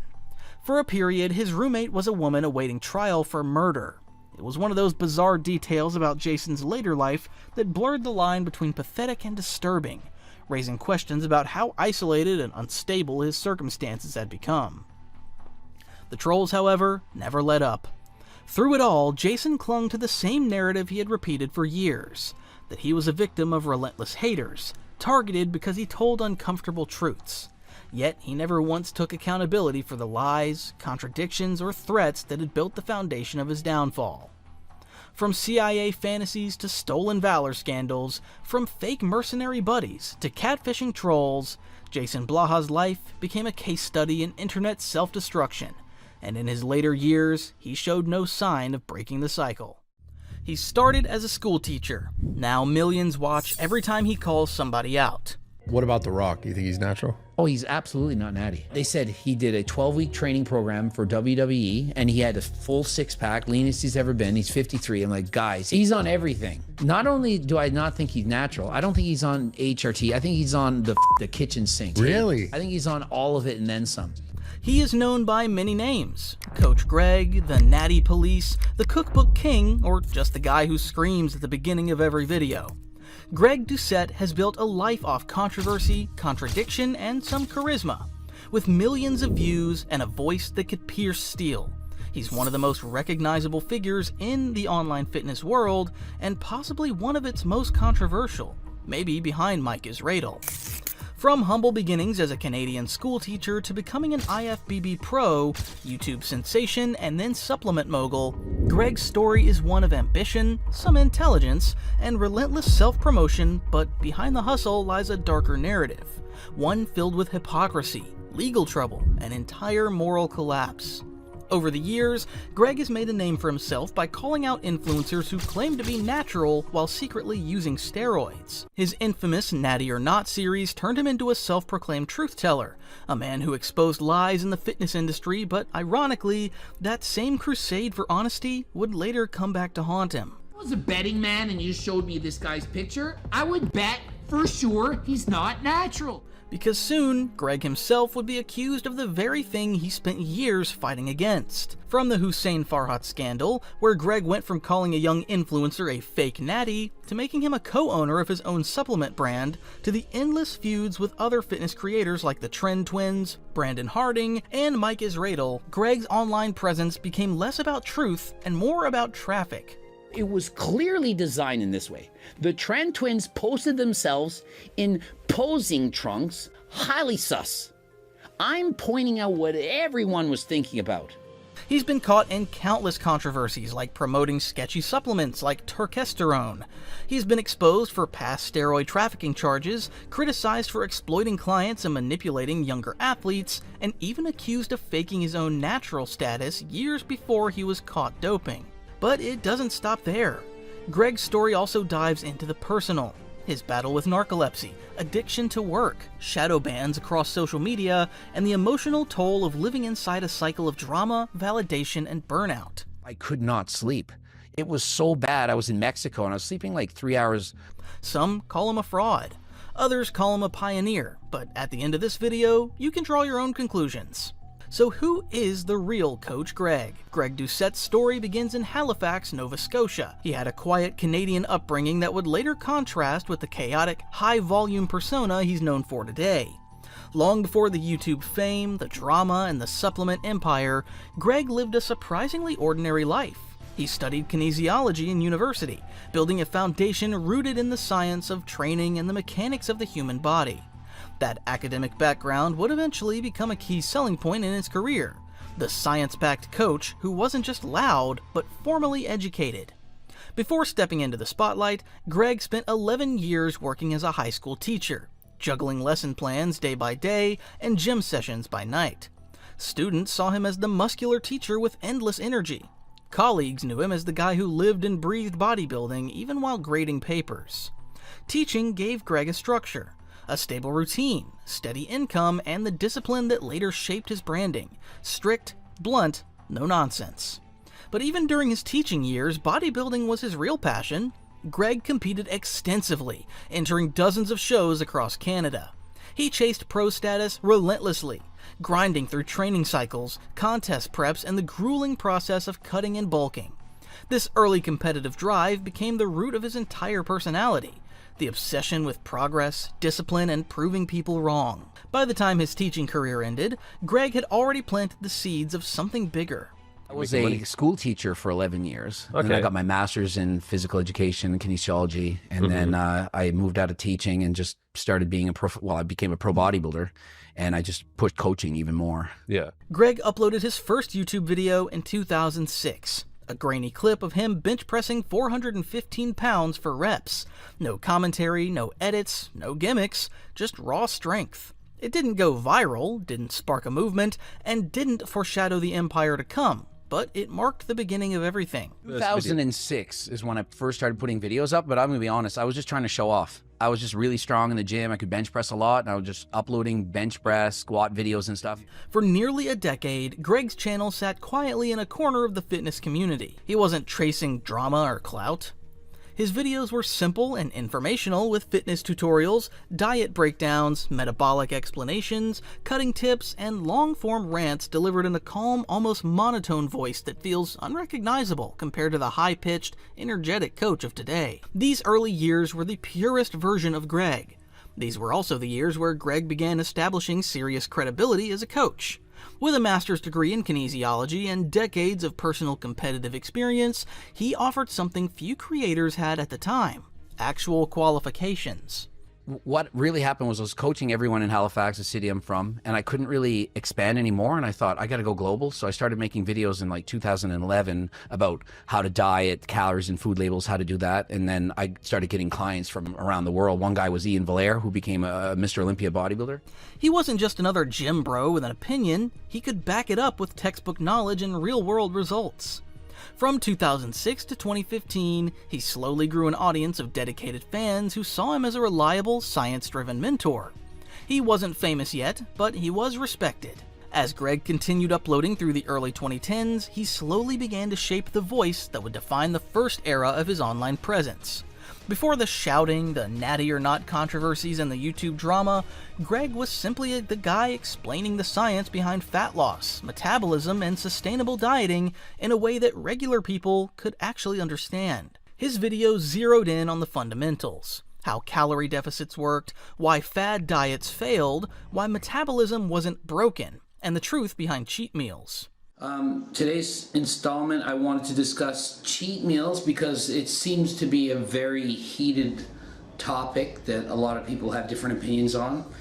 My personal opinion is I don't believe in the cheat meal, especially the true cheat, which is basically you have a day, one day a week where you just eat crap all day long. You go to a Pizza Delight or Burger King, McDonald's. He explained concepts like adaptive thermogenesis, energy balance, and meal timing with the clarity of a trained teacher and the practicality of someone who had lived the lifestyle for decades. Despite the low production quality, people gravitated toward the transparency. Greg didn't sugarcoat anything, no fake motivations, no magical shortcuts, no trendy hacks. If something was nonsense, he said it. If something worked, he explained why. The coaching just expanded, like tripled my business. And then the more I went viral on YouTube, I was able to charge way more money for coaching. I quintupled my prices and had tripled the clientele. So I was making so much money coaching, it was absolutely ridiculous. This honesty earned him a small but extremely loyal fan base. Viewers saw him as the rare fitness creator who wasn't trying to sell a scam or reinvent basic science. His tone was calmer than the explosive delivery he later became famous for, but the foundation was already forming: blunt, direct, and obsessed with accuracy.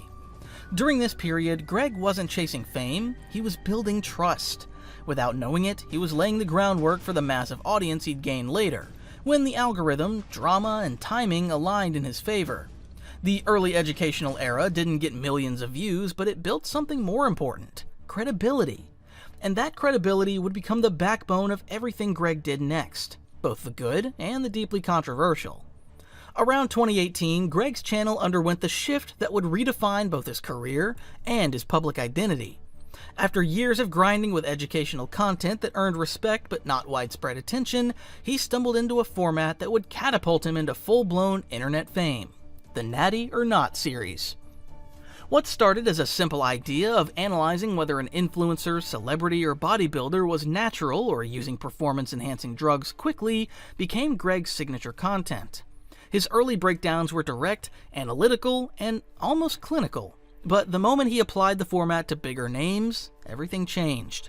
If I was a betting man and you showed me this guy's picture, I would bet for sure he's not natural. When he released the David Lade Natty or Not and the Rock Natty or Not, the views exploded. David Lade, is he natural or is he enhanced? I've had literally more than 200 requests for this video alone. By far, the most requested videos are natural or not videos. I have more requests for this guy than everyone else put together. And I can see why. This guy has 1.3 million followers on Instagram and nearly 1 million followers on YouTube. He's 21 years old, extremely good looking, and because of what he looked like when he started and the strength that this kid has, it makes it so unlikely that he's natural that you may as well just say there's more chance he got struck by lightning and lived. What about The Rock? You think he's natural? Oh, he's absolutely not natty. They said he did a 12-week training program for WWE, and he had a full six-pack, leanest he's ever been. He's 53. I'm like, guys, he's on everything. Not only do I not think he's natural, I don't think he's on HRT. I think he's on the kitchen sink. Really? I think he's on all of it and then some. You don't get big like that into your 50s compared to your 40s and 30s. Like you see some photos of him in his 30s, he's way bigger and leaner now. Then you watch his little workout. This is The Rock, I'm gonna go through my leg workout. And then he gets in there. He had 2 plates on each side of the leg press. This is the waist. I'm like, it's his first set. He's warming up. No, he stuck with that weight the whole time. So he did this workout. He's like, look how hard it is. 30-pound walking lunges. 2 plates was every exercise. I'm like, is he a bikini competitor? And he's faking how hard it is. You know, like, oh, yeah, he's grimacing. Sounds like you don't like him because he's tall. I love The Rock, which is the funny thing. I don't hate him for it, but it's like, come on. He's just training like a... These videos spread far beyond his regular audience and into the mainstream fitness ecosystem. Suddenly, everyone knew the loud Canadian guy with the high-pitched delivery and blunt attitude. The algorithm rewarded the controversy, and Greg saw firsthand just how powerful drama can be. Almost overnight, the channel shifted from slow, steady educational uploads to this rapid-fire reaction content. Greg realized that calling people out, questioning their authenticity, critiquing their physiques, analyzing their transformations brought in far more views than any scientific explanation ever had. And from that moment on, that was it. If he wanted growth, he had to lean into conflict. The Natty or Not series became the turning point that launched Greg into the spotlight, but it also set the tone for everything that would follow. The educator was still there, but a new persona began emerging. Louder, sharper, more confrontational, and increasingly shaped by the attention economy. With the momentum created by the Natty or Not era, Greg stepped fully into entrepreneurship, a move that would dramatically reshape his career, his public image, and eventually the controversies that followed. The first major milestone in this business evolution was the creation of the Anabolic Cookbook. It wasn't just another fitness nutrition guide, it became the cornerstone of Greg's brand. The book offered low-calorie, high-volume recipes, anabolic French toast, protein ice cream, low-calorie pizzas, all designed to let people eat more while staying lean. The cookbook captured the essence of his philosophy: stop starving, eat smarter, and lose weight without hating your life. What Greg didn't expect was just how massive the response would be. Sales exploded. For nearly 2 years, the cookbook was his primary income source, outselling anything he had ever done in coaching. It turned Greg from a regular fitness creator into a recognizable business figure with a global customer base. And once he realized the demand was bigger than anything he could have predicted, he made the next logical move. He launched his own supplement company. This is where things went nuclear. Greg entered the supplement space with the confidence of someone who had already built an audience willing to buy whatever he believed in. From there, nearly 90% of his income soon came from supplement sales. But no product would define this era more than turkesterone. What is turkesterone? Nobody knows. Does turkesterone build muscle? Maybe, maybe not. Will it help me get shredded? Maybe, maybe not. If I use it, am I still natural? Maybe, maybe not. Coach Greg, is it available on your website? The turkesterone boom became its own phenomenon. Marketed as a natural, plant-derived compound capable of increasing aggression in the gym, improving strength, and giving a harder, leaner look within days, Greg pushed turkesterone as though it were the next frontier of performance enhancement. He compared its effects to mild steroids like halotestin, describing the surge of gym aggression and rapid visual changes he personally felt. For longtime viewers, this was unprecedented. Greg had gone from critiquing fads to selling one. It was marketed as so good that others started making videos about it as well. A lot of people keep asking me about just what is the natural testosterone I talk about. Well, it's not testosterone, it's called turkesterone. This is black forest turkesterone. This is actually the best it is. It's 95% max purity. This stuff will put meat on the bone, dude, I promise you. I did it, and trust me, I'm not gonna tell you a lie. I gained a ton of muscle mass, ton of weight. Like, so if you wanna put muscle on the frame, other than anabolic steroids, this is the only thing that I would recommend. He emphasized that his version was authentic and real, sourced from the correct Ajuga turkestanica plant, rather than cheaper Chinese imitations, often using analogies like cheap weed versus quad A weed, or bargain whiskey versus rare bottles to illustrate what he believed was superior potency. Then came the controversy. Turkesterone appeared on WADA's watch list, and Greg openly speculated that being banned would actually increase demand. It's on WADA's watch list, so it's not banned. So it's not a performance-enhancing drug yet, but they also don't have the scientific methods to test for it. I think maybe at some point it might be banned, but it's not banned. Well, that's right going to now. be terrible for business. I think it would make the definitely won't be allowed business back in America again. So I think it would be absolutely amazing if it was banned, but not labeled as a drug. Like, if you know what I mean. Like, if it was banned, but not... So, I'll give you an... He referenced previous supplements that were banned and then surged in sales because people believed if it's banned, it must work. In his view, a ban would not only validate the product, but skyrocket its popularity. NMN was banned by, I don't know, pharmacy, whatever companies, that you couldn't sell it on Amazon and stuff. And so I was selling, like, I would say between 6 and 10 bottles a day. And then it's banned. I was selling like 1,000 because it was like, holy shit. It's banned. Greg wasn't lying. This actually can work. It like makes, it's like people say it's like a fountain of youth, but it just increases endurance and whatnot. Yeah. This mindset marked a dramatic shift in how Greg operated. Turkesterone was no longer just a supplement, it became the symbol of Greg's new identity as an entrepreneur thriving on hype, skepticism, and viral marketing.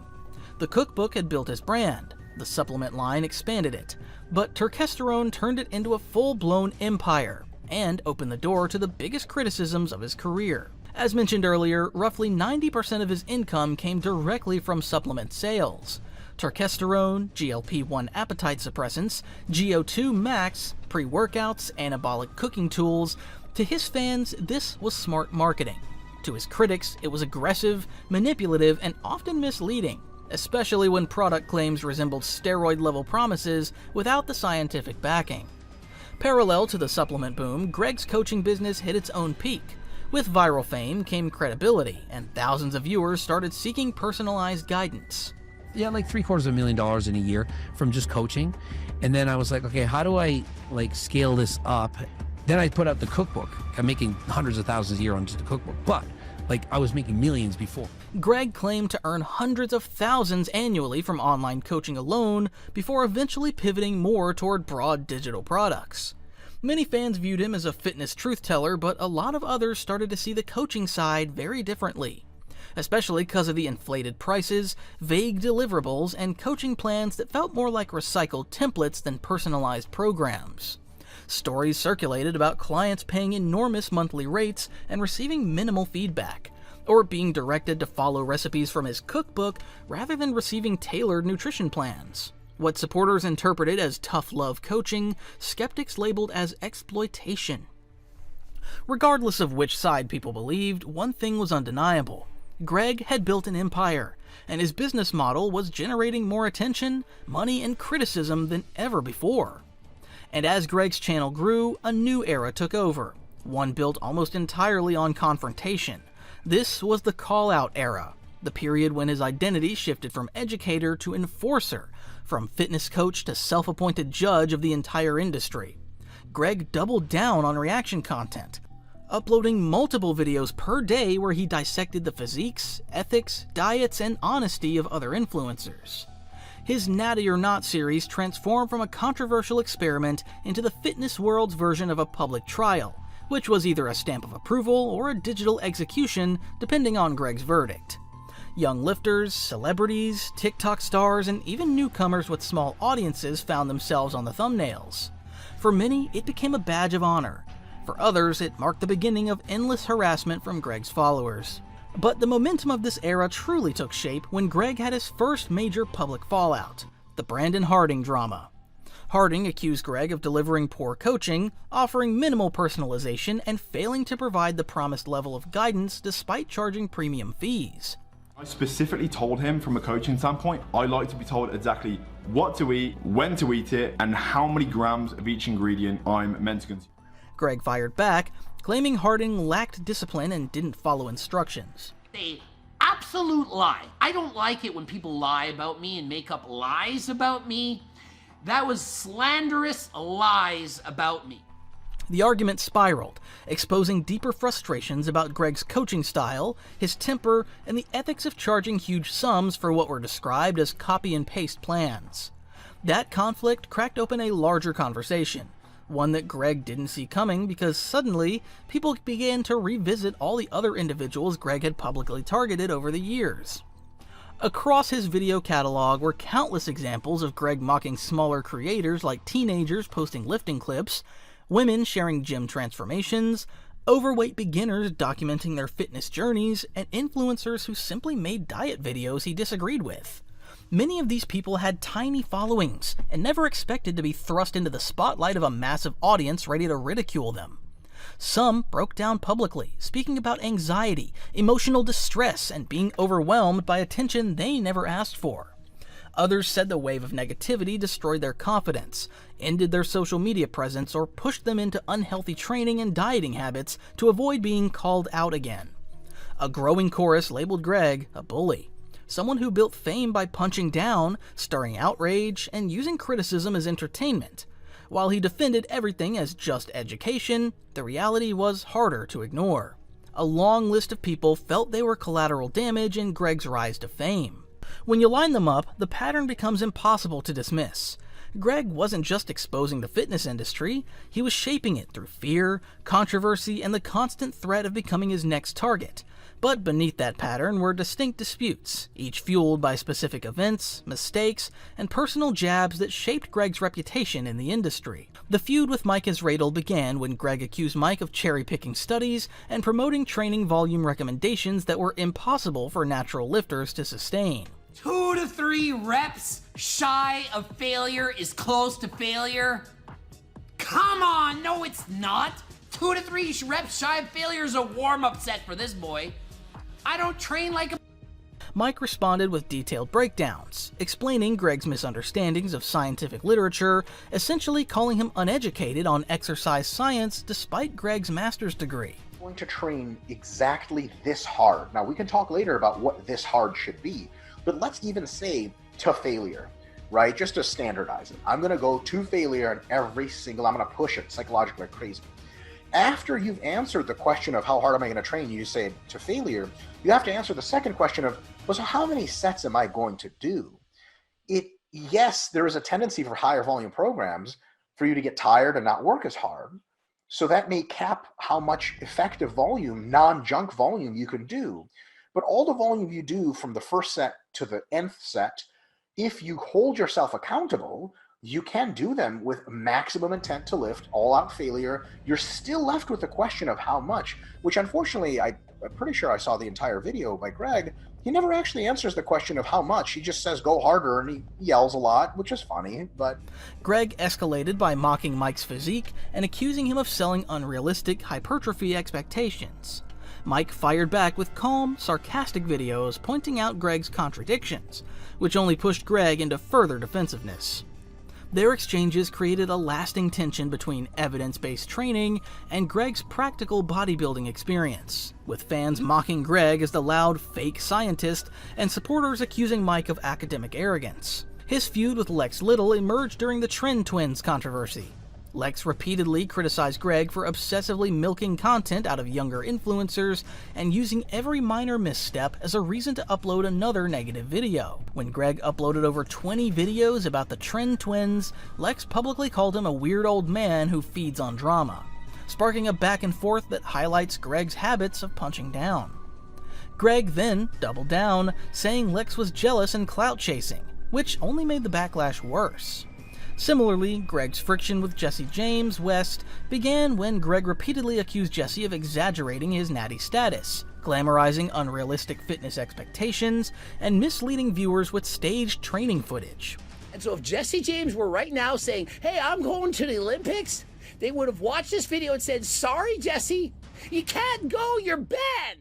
Jesse didn't retaliate directly, but he mocked Greg subtly in multiple videos, and fans flooded Greg's comments accusing him of chasing easy views by targeting creators more popular than him. Greg continued anyway, using Jesse as recurring content fuel and framing his critiques as necessary truth-telling. The Trend Twins saga may be Greg's most infamous feud, especially because initially, Greg praised them.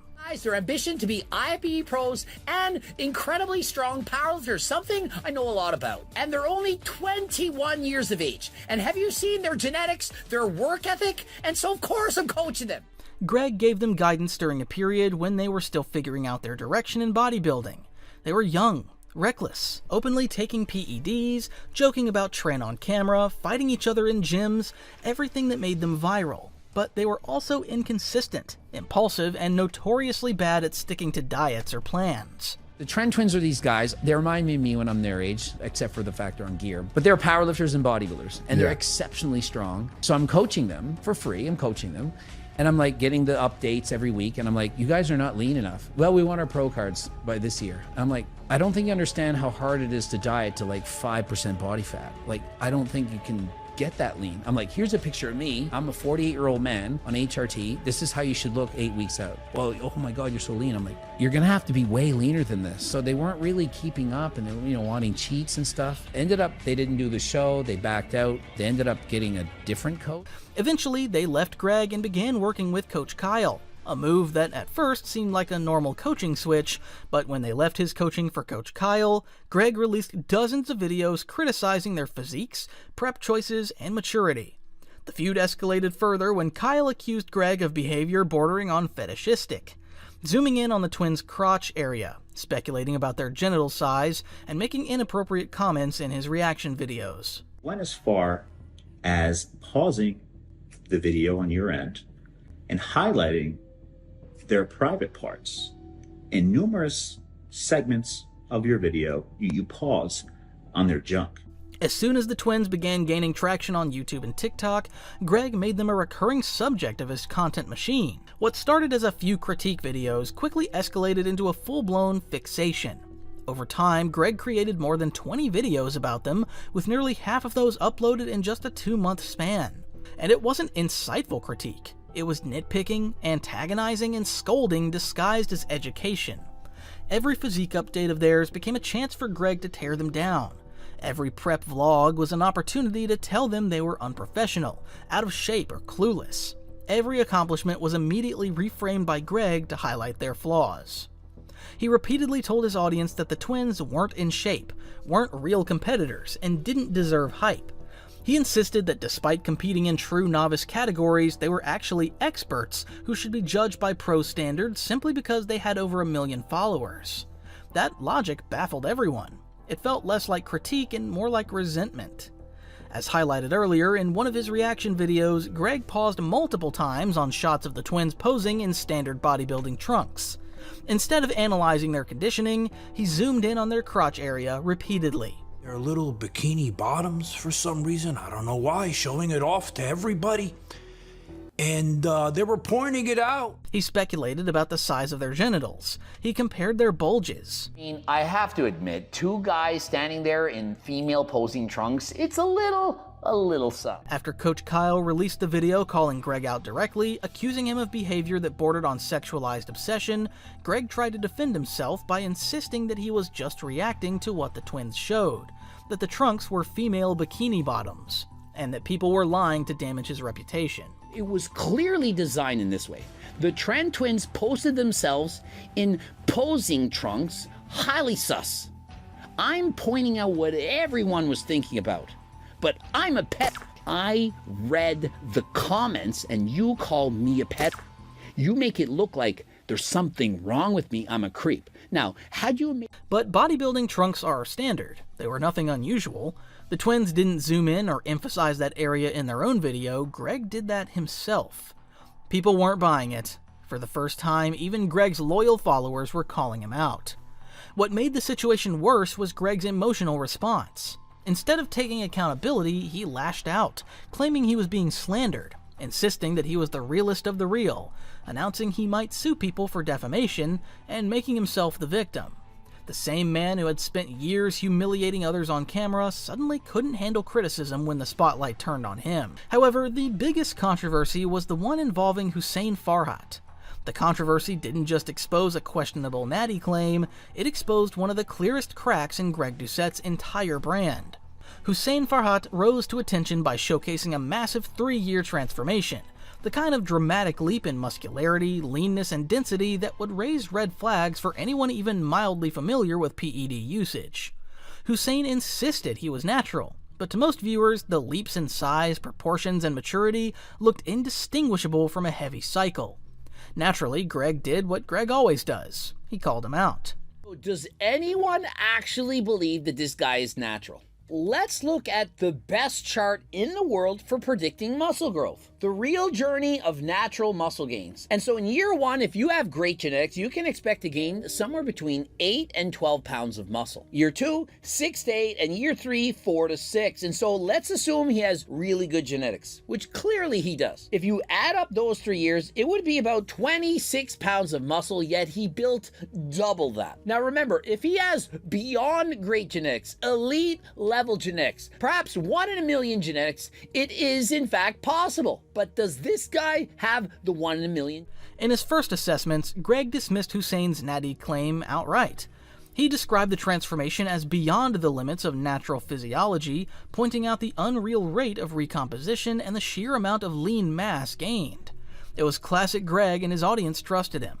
After all, this was the guy who called out The Rock, the Trend Twins, Liver King, Hollywood actors, and almost every influencer with a suspicious physique.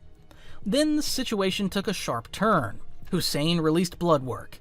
That alone isn't unusual. Many influencers do this to defend their natty status. What was unusual was Greg's reaction. Instead of scrutinizing the labs, questioning the methodology, pointing out loopholes, or clarifying that blood tests can be manipulated or mistimed, which were all things Greg has said countless times in other videos, he immediately pivoted. Very good blood work result. Certainly indicative of a guy that can put on all this muscle. One more thing, cholesterol. When you're on steroids, HRT even, oftentimes your HDL is going to go down. Anytime I did blood work when I was on steroids, my HDL was very low. It was crashed. His HDL, it's right in the normal. It's at the middle. Almost overnight, Greg went from labeling the transformation downright impossible to defending Hussein as a natural genetic anomaly. But it didn't stop there. Shortly after reversing his stance, Greg announced that Hussein had become a co-owner of his supplement company, HTLT. That single decision detonated the controversy. Viewers weren't stupid. They immediately saw what many believed Greg was trying to pretend wasn't obvious. The natty reversal aligned perfectly with a business partnership. Greg now had a financial incentive to promote Hussein's elite natty genetics as real. Greg was using Hussein as living proof that his lifestyle, coaching, and supplements could produce freakish results naturally. In other words, everything Greg accused other influencers of doing, blending truth with marketing, bending reality for sales, using questionable physiques to promote supplements, and he was now doing himself. Worse, people noticed something deeper. The entire situation contradicted Greg's own behavior. When other influencers showed blood tests, Greg would say things like, "Blood work proves nothing, and the timing matters. You can stop gear weeks before. You cannot trust labs from someone trying to sell a product." But suddenly, for Hussein, none of that applied. A lot of people across the fitness space began calling out Greg for hypocrisy. What made it worse was Greg's own persona and obsession with being seen as the realest of the real. The constant need to declare himself the most honest creator alive. In the end, the Hussein Farhat controversy didn't just introduce a shady natty claim, it shattered the illusion that Greg was immune to the same incentives he spent years criticizing. It exposed that when business is involved, even Greg Doucette is willing to change the narrative if the price and partnership are right. You see, Greg Doucette's public image began to fracture long before the recent controversies. Underneath the polished veneer of Coach Greg, the truth teller, lived a complicated history that many have repeatedly resurfaced. A history that cast long legal and ethical shadows over everything he does today. Years before building a multi-million-dollar brand, Greg was charged in Canada for possessing, importing, trafficking, and distributing anabolic steroids. Court documents revealed that many of the seized vials contained no actual active ingredients at all, meaning he was not only selling illegal drugs, but in multiple instances, fake ones. Although he avoided jail time and received what many saw as an astonishingly lenient $50,000 fine, the stigma of that operation has never fully gone away. Today, when he positions himself as a reformed educator discouraging PED use, critics argue that his past fundamentally undercuts the credibility of his current preaching. The tension between former underground dealer and fitness moral authority never truly leaves the conversation, and online communities regularly weaponize that contradiction to question how much of Greg's persona is genuine and how much is strategically repackaged for profit. The background bleeds directly into the ongoing debate surrounding the legitimacy of his supplement company. As his brand ballooned, so did scrutiny, and many independent reviewers started buying, testing, and chemically analyzing his products. The results were brutal. Across multiple tests, critics found that some supplements contained only trace amounts of the ingredients Greg prominently advertised. The most infamous example was turkesterone. While Greg marketed his formula as real, authentic, proven, and superior to competing products, assays showed minimal, measurable quantities of actual turkesterone inside. Instead of addressing the gap plainly, Greg argued that other companies were worse, claiming their raw materials came from copycat plants or China knockoffs, and insisted his formula still worked because of other, less discussed compounds inside the blend. Some people are trying turkesterone saying it doesn't work, and I'm like, yeah, but you're trying it from China, and it's not even from the Ajuga turkestanica plant. Like, there's an actual plant that's the one that works, and people are using this copycat plant, which is, it's not horrible, but it would be kind of like, I don't know if you know much about weed, marijuana, like you have like your basic like weed or like a quad A. Like, his explanations often contradicted earlier promotional claims, fueling accusations that he'd quietly moved the goalposts. As these cracks widened, another shift in Greg's public persona became impossible to ignore. He was burning out and burning his audience out with him. The daily uploads, the constant callouts, the escalating commentary, the reaction cycles, the algorithm-chasing meta, they formed a predictable loop of manufactured urgency. Greg admitted openly in interviews that drama skyrockets his views, and his content calendar began to reflect that truth perfectly. Every trending name in fitness became a target. Every minor controversy became a 10 to 20 minute reaction video. The volume of uploads created the illusion of constant crisis, but in reality it was simply the business model he had locked himself into. Daily outrage paid the bills. Daily content fed the supplement funnel. Daily drama maintained his relevance in a crowded industry. Yet that formula came at a cost. The more Greg leaned into conflict-driven content, the further he drifted from the calm, educational figure who once built trust through transparency and expertise. The speed and frequency of uploads made introspection impossible. There was always another drama to chase, another physique to critique, another influencer to dissect. Eventually, even Greg had become aware that he was trapped by the very machine he built. But with millions of dollars in revenue on the line and an audience conditioned to expect high-volume commentary, stepping back wasn't an option. The grind continued, and Greg continued with it, and he became increasingly dependent on controversy to sustain the brand he once built on credibility. And despite the tough exterior he projects online, Greg's life behind the scenes reveals a human cost that most viewers never see. For years, he has spoken openly, sometimes jokingly, about being diagnosed with narcolepsy, a neurological disorder that causes sudden, uncontrollable sleep episodes. I could not sleep. It was so bad. I was in Mexico and I was sleeping like 3 hours a day, and I'm going to the drugstore and I'm buying like, what the hell was whatever knocks you out? What were those pills called? The latter ones, the white ones? It's a drug. I think. Thank God I threw it out at the airport before. Is it a muscle You weren't relaxant? on the trip, but like I thought I told you about this. Is it a muscle relaxant? It was like Xanax or something. Yeah. It was. I literally could not sleep. I was like, oh my God, I can't sleep. I was sleeping like 3 hours max a day. Friends, partners, and even fans have caught him dozing off mid-conversation, during movies, on dates, or even while sitting upright. It became a running joke in his relationships, but beneath the humor was a serious medical condition Greg has had to manage his entire adult life. Ironically, the very supplement that helped build his brand, turkesterone, made this condition even more complicated. Greg admits that turkesterone gives him explosive aggression and drive in the gym, describing it as a steroid-like surge of energy. But that same intensity comes with a downside: severe insomnia. When he takes it too late in the day, he can barely sleep, sometimes clocking only 3 hours a night, lying awake, wired and restless. He's described periods where he was sleeping like a zombie, unable to shut his brain off, desperately buying over-the-counter sleep aids in foreign countries just to function. Even when he limits his dosage to the mornings, he still sleeps fewer hours than normal, yet somehow feels wired, overstimulated, and ready to attack the weights. What is this stuff?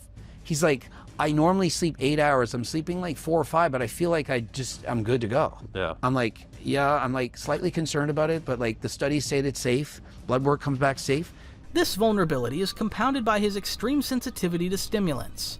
While many lifters chug 3 caffeinated drinks without flinching, Greg can spiral into full-body jitters from a single venti cold brew. In one video experiment, he tried living on the caffeine-heavy diet of his partner. 2 massive cold brews followed by an energy drink, and immediately felt his body explode into shakes, anxiety, and sleeplessness. The stimulants that most gym-goers use casually hit Greg like a freight train, amplifying the same nervous system hypersensitivity that makes testosterone both a blessing and a curse in his life. Yet despite his exhaustion, insomnia, and neurological strain, Greg refuses to slow down because his lifestyle has become tied to an addiction far more powerful than caffeine or supplements: the addiction to work, validation, and the intoxicating rush of being admired. For years, Greg has uploaded daily content, keeping himself locked in a non-stop production cycle that feeds the algorithm but drains the creator behind it. And the reward system is potent. Every expo he attends gives him what he calls a dopamine high. He meets hundreds, sometimes thousands of fans who tell him he changed their lives, helped them lose weight, guided their diets, or inspired their fitness transformations. He's described these days as emotionally overwhelming, like receiving a lifetime's worth of compliments compressed into 8 hours. After the day was done, it was such a dopamine high of when you hear 100 people say that you changed their lives or you helped them so much, or their dad was going to die and they bought the book and they lost weight, and it's all day you hear such the biggest, most people would have what I experienced in one day in their entire life spread out of compliments, and I'm getting it in 8 hours.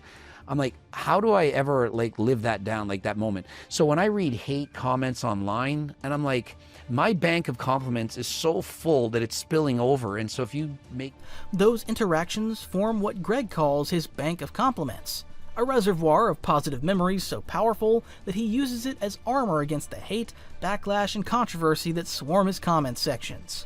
Whenever someone mocks him, calls him toxic, or accuses him of bullying, he mentally withdraws from that bank. It keeps him grounded, keeps him motivated, and most importantly, keeps him uploading no matter how tiring the lifestyle becomes. This combination of neurological strain, stimulant sensitivity, insomnia, and a near-compulsive need to stay productive created a version of Greg who's constantly walking the tightrope between burnout and obsession. The human toll is undeniable, but in Greg's world, slowing down isn't an option. Greg's rise to online fame didn't come without friction from the platforms that hosted him. As his voice grew louder and his opinions sharpened, he began clashing with algorithmic systems that, in his view, were unfairly targeting him. Over time, this became one of the most frustrating battles of his career, the war against censorship and shadow banning. On Instagram, the consequences were immediate and painfully visible. Greg has been stuck in a long-term shadow ban that prevents his name from appearing in the search bar unless someone types out his full handle. Even then, it barely shows up. Approaching 1 million followers, he found himself losing several thousand each week because new people simply couldn't find him. Fans would try tagging him only to realize his account was buried. Meeting someone in person and trying to look him up became an awkward moment. Almost a year to get back. And other people I know, they were talking against COVID, saying it's bull or whatever, they didn't believe in it.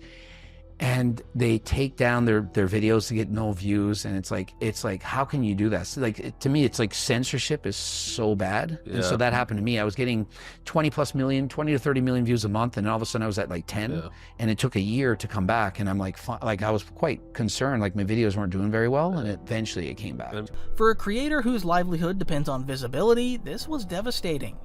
Greg blames the shadow ban on topics he frequently discusses: steroids, COVID, and other unsafe for advertiser themes, and he's repeatedly said he finds the system unjust and damaging to creators who aren't breaking any explicit rules. YouTube brought its own troubles. Greg once released a video criticizing the World Health Organization's classification of aspartame as a potential carcinogen. The video exploded with views in the first 24 hours, and then flatlined. Almost instantly, his channel-wide viewership dropped by 50%. Videos that normally pulled 200 to 300k struggled to break 50k. The crash lasted nearly a year. Greg wasn't the only one. He referenced Dr. Eric Berg, a massive creator with millions of subscribers who also saw similar suppression after posting content the algorithm deemed too controversial. Eric Berg? Oh yeah. So he made all his videos, and all his were the top search, 10 million views. He's doing good. Now, I disagree with almost everything he says, but I think he has the right to say it. And so he started doing these videos, and they shadow banned him because he was talking about a certain thing. He promotes keto, and all his views went down. TikTok was even harsher. After defending a man who politely asked a woman for her number at a gas station, an interaction online mobs misinterpreted as harassment, Greg was swarmed with 58,000 negative comments and coordinated mass reporting. TikTok didn't investigate, they simply removed his entire account. Greg lost millions of potential views, a profitable funnel for supplement sales, and a major social media foothold. No appeals worked. His account was gone permanently. To him, it was proof of a broken system. If enough people dislike your opinion, they can erase your presence with a single outrage spiral. TikTok's a perfect example. It's all these little dances and like half naked. They're like kids doing it half the time. I made a video defending this guy that went to a gas station and he hit on a girl and asked for a number, whatever. And I made a video and I got 58,000 not views, not likes, negative comments, all against me. And everyone mass reported my Instagram and it got taken down. Over the years, Greg Doucette's identity has undergone a dramatic shift, not just in how the fitness world sees him, but in how he sees himself. For most of his life, Greg's sense of worth was tied to being a physical anomaly. The jacked bodybuilder pushing extreme limits, lifting absurd weights, and running hefty cycles of anabolic steroids to stay competitive in open-class bodybuilding. He built his reputation on mass, strength, and the willingness to push harder than anyone else. But age, health concerns, and self-reflection forced a transformation he never expected. He transitioned into classic physique, a division requiring a smaller, more aesthetic look with strict weight caps. To compete legally and safely, he had to lose muscle, not gain it. The switch forced him to rethink everything: his dosages, his diet, his training philosophy, and the ego tied to being the biggest guy in the room. Eventually, he stepped away from heavy cycles altogether and moved to TRT only, becoming open about the dosage, frequency, and reasoning behind his hormone replacement. What once defined him, blasting gear, chasing size, maxing out lifts, no longer aligned with the message he wanted to send or the longevity he wanted to protect. Now I'm like into the slower lifting, like slow eccentric with the pause and the stretch and the squeeze, higher reps. I only need one warm-up set. So I do an hour on the bike. I'm warm. There's like, I'm done. You always do an hour on the bike. Well, sometimes if I'm lacking time, I might do only 30 minutes, then I kind of feel guilty. Because I'm like, I'm training for bike racing. That's going to like negatively impact the session though? I don't care though. See, I'm a bike rider who happens to have muscle. Okay. Versus I was a bodybuilder that did cardio before a show because I'm trying to get ripped, and I just did.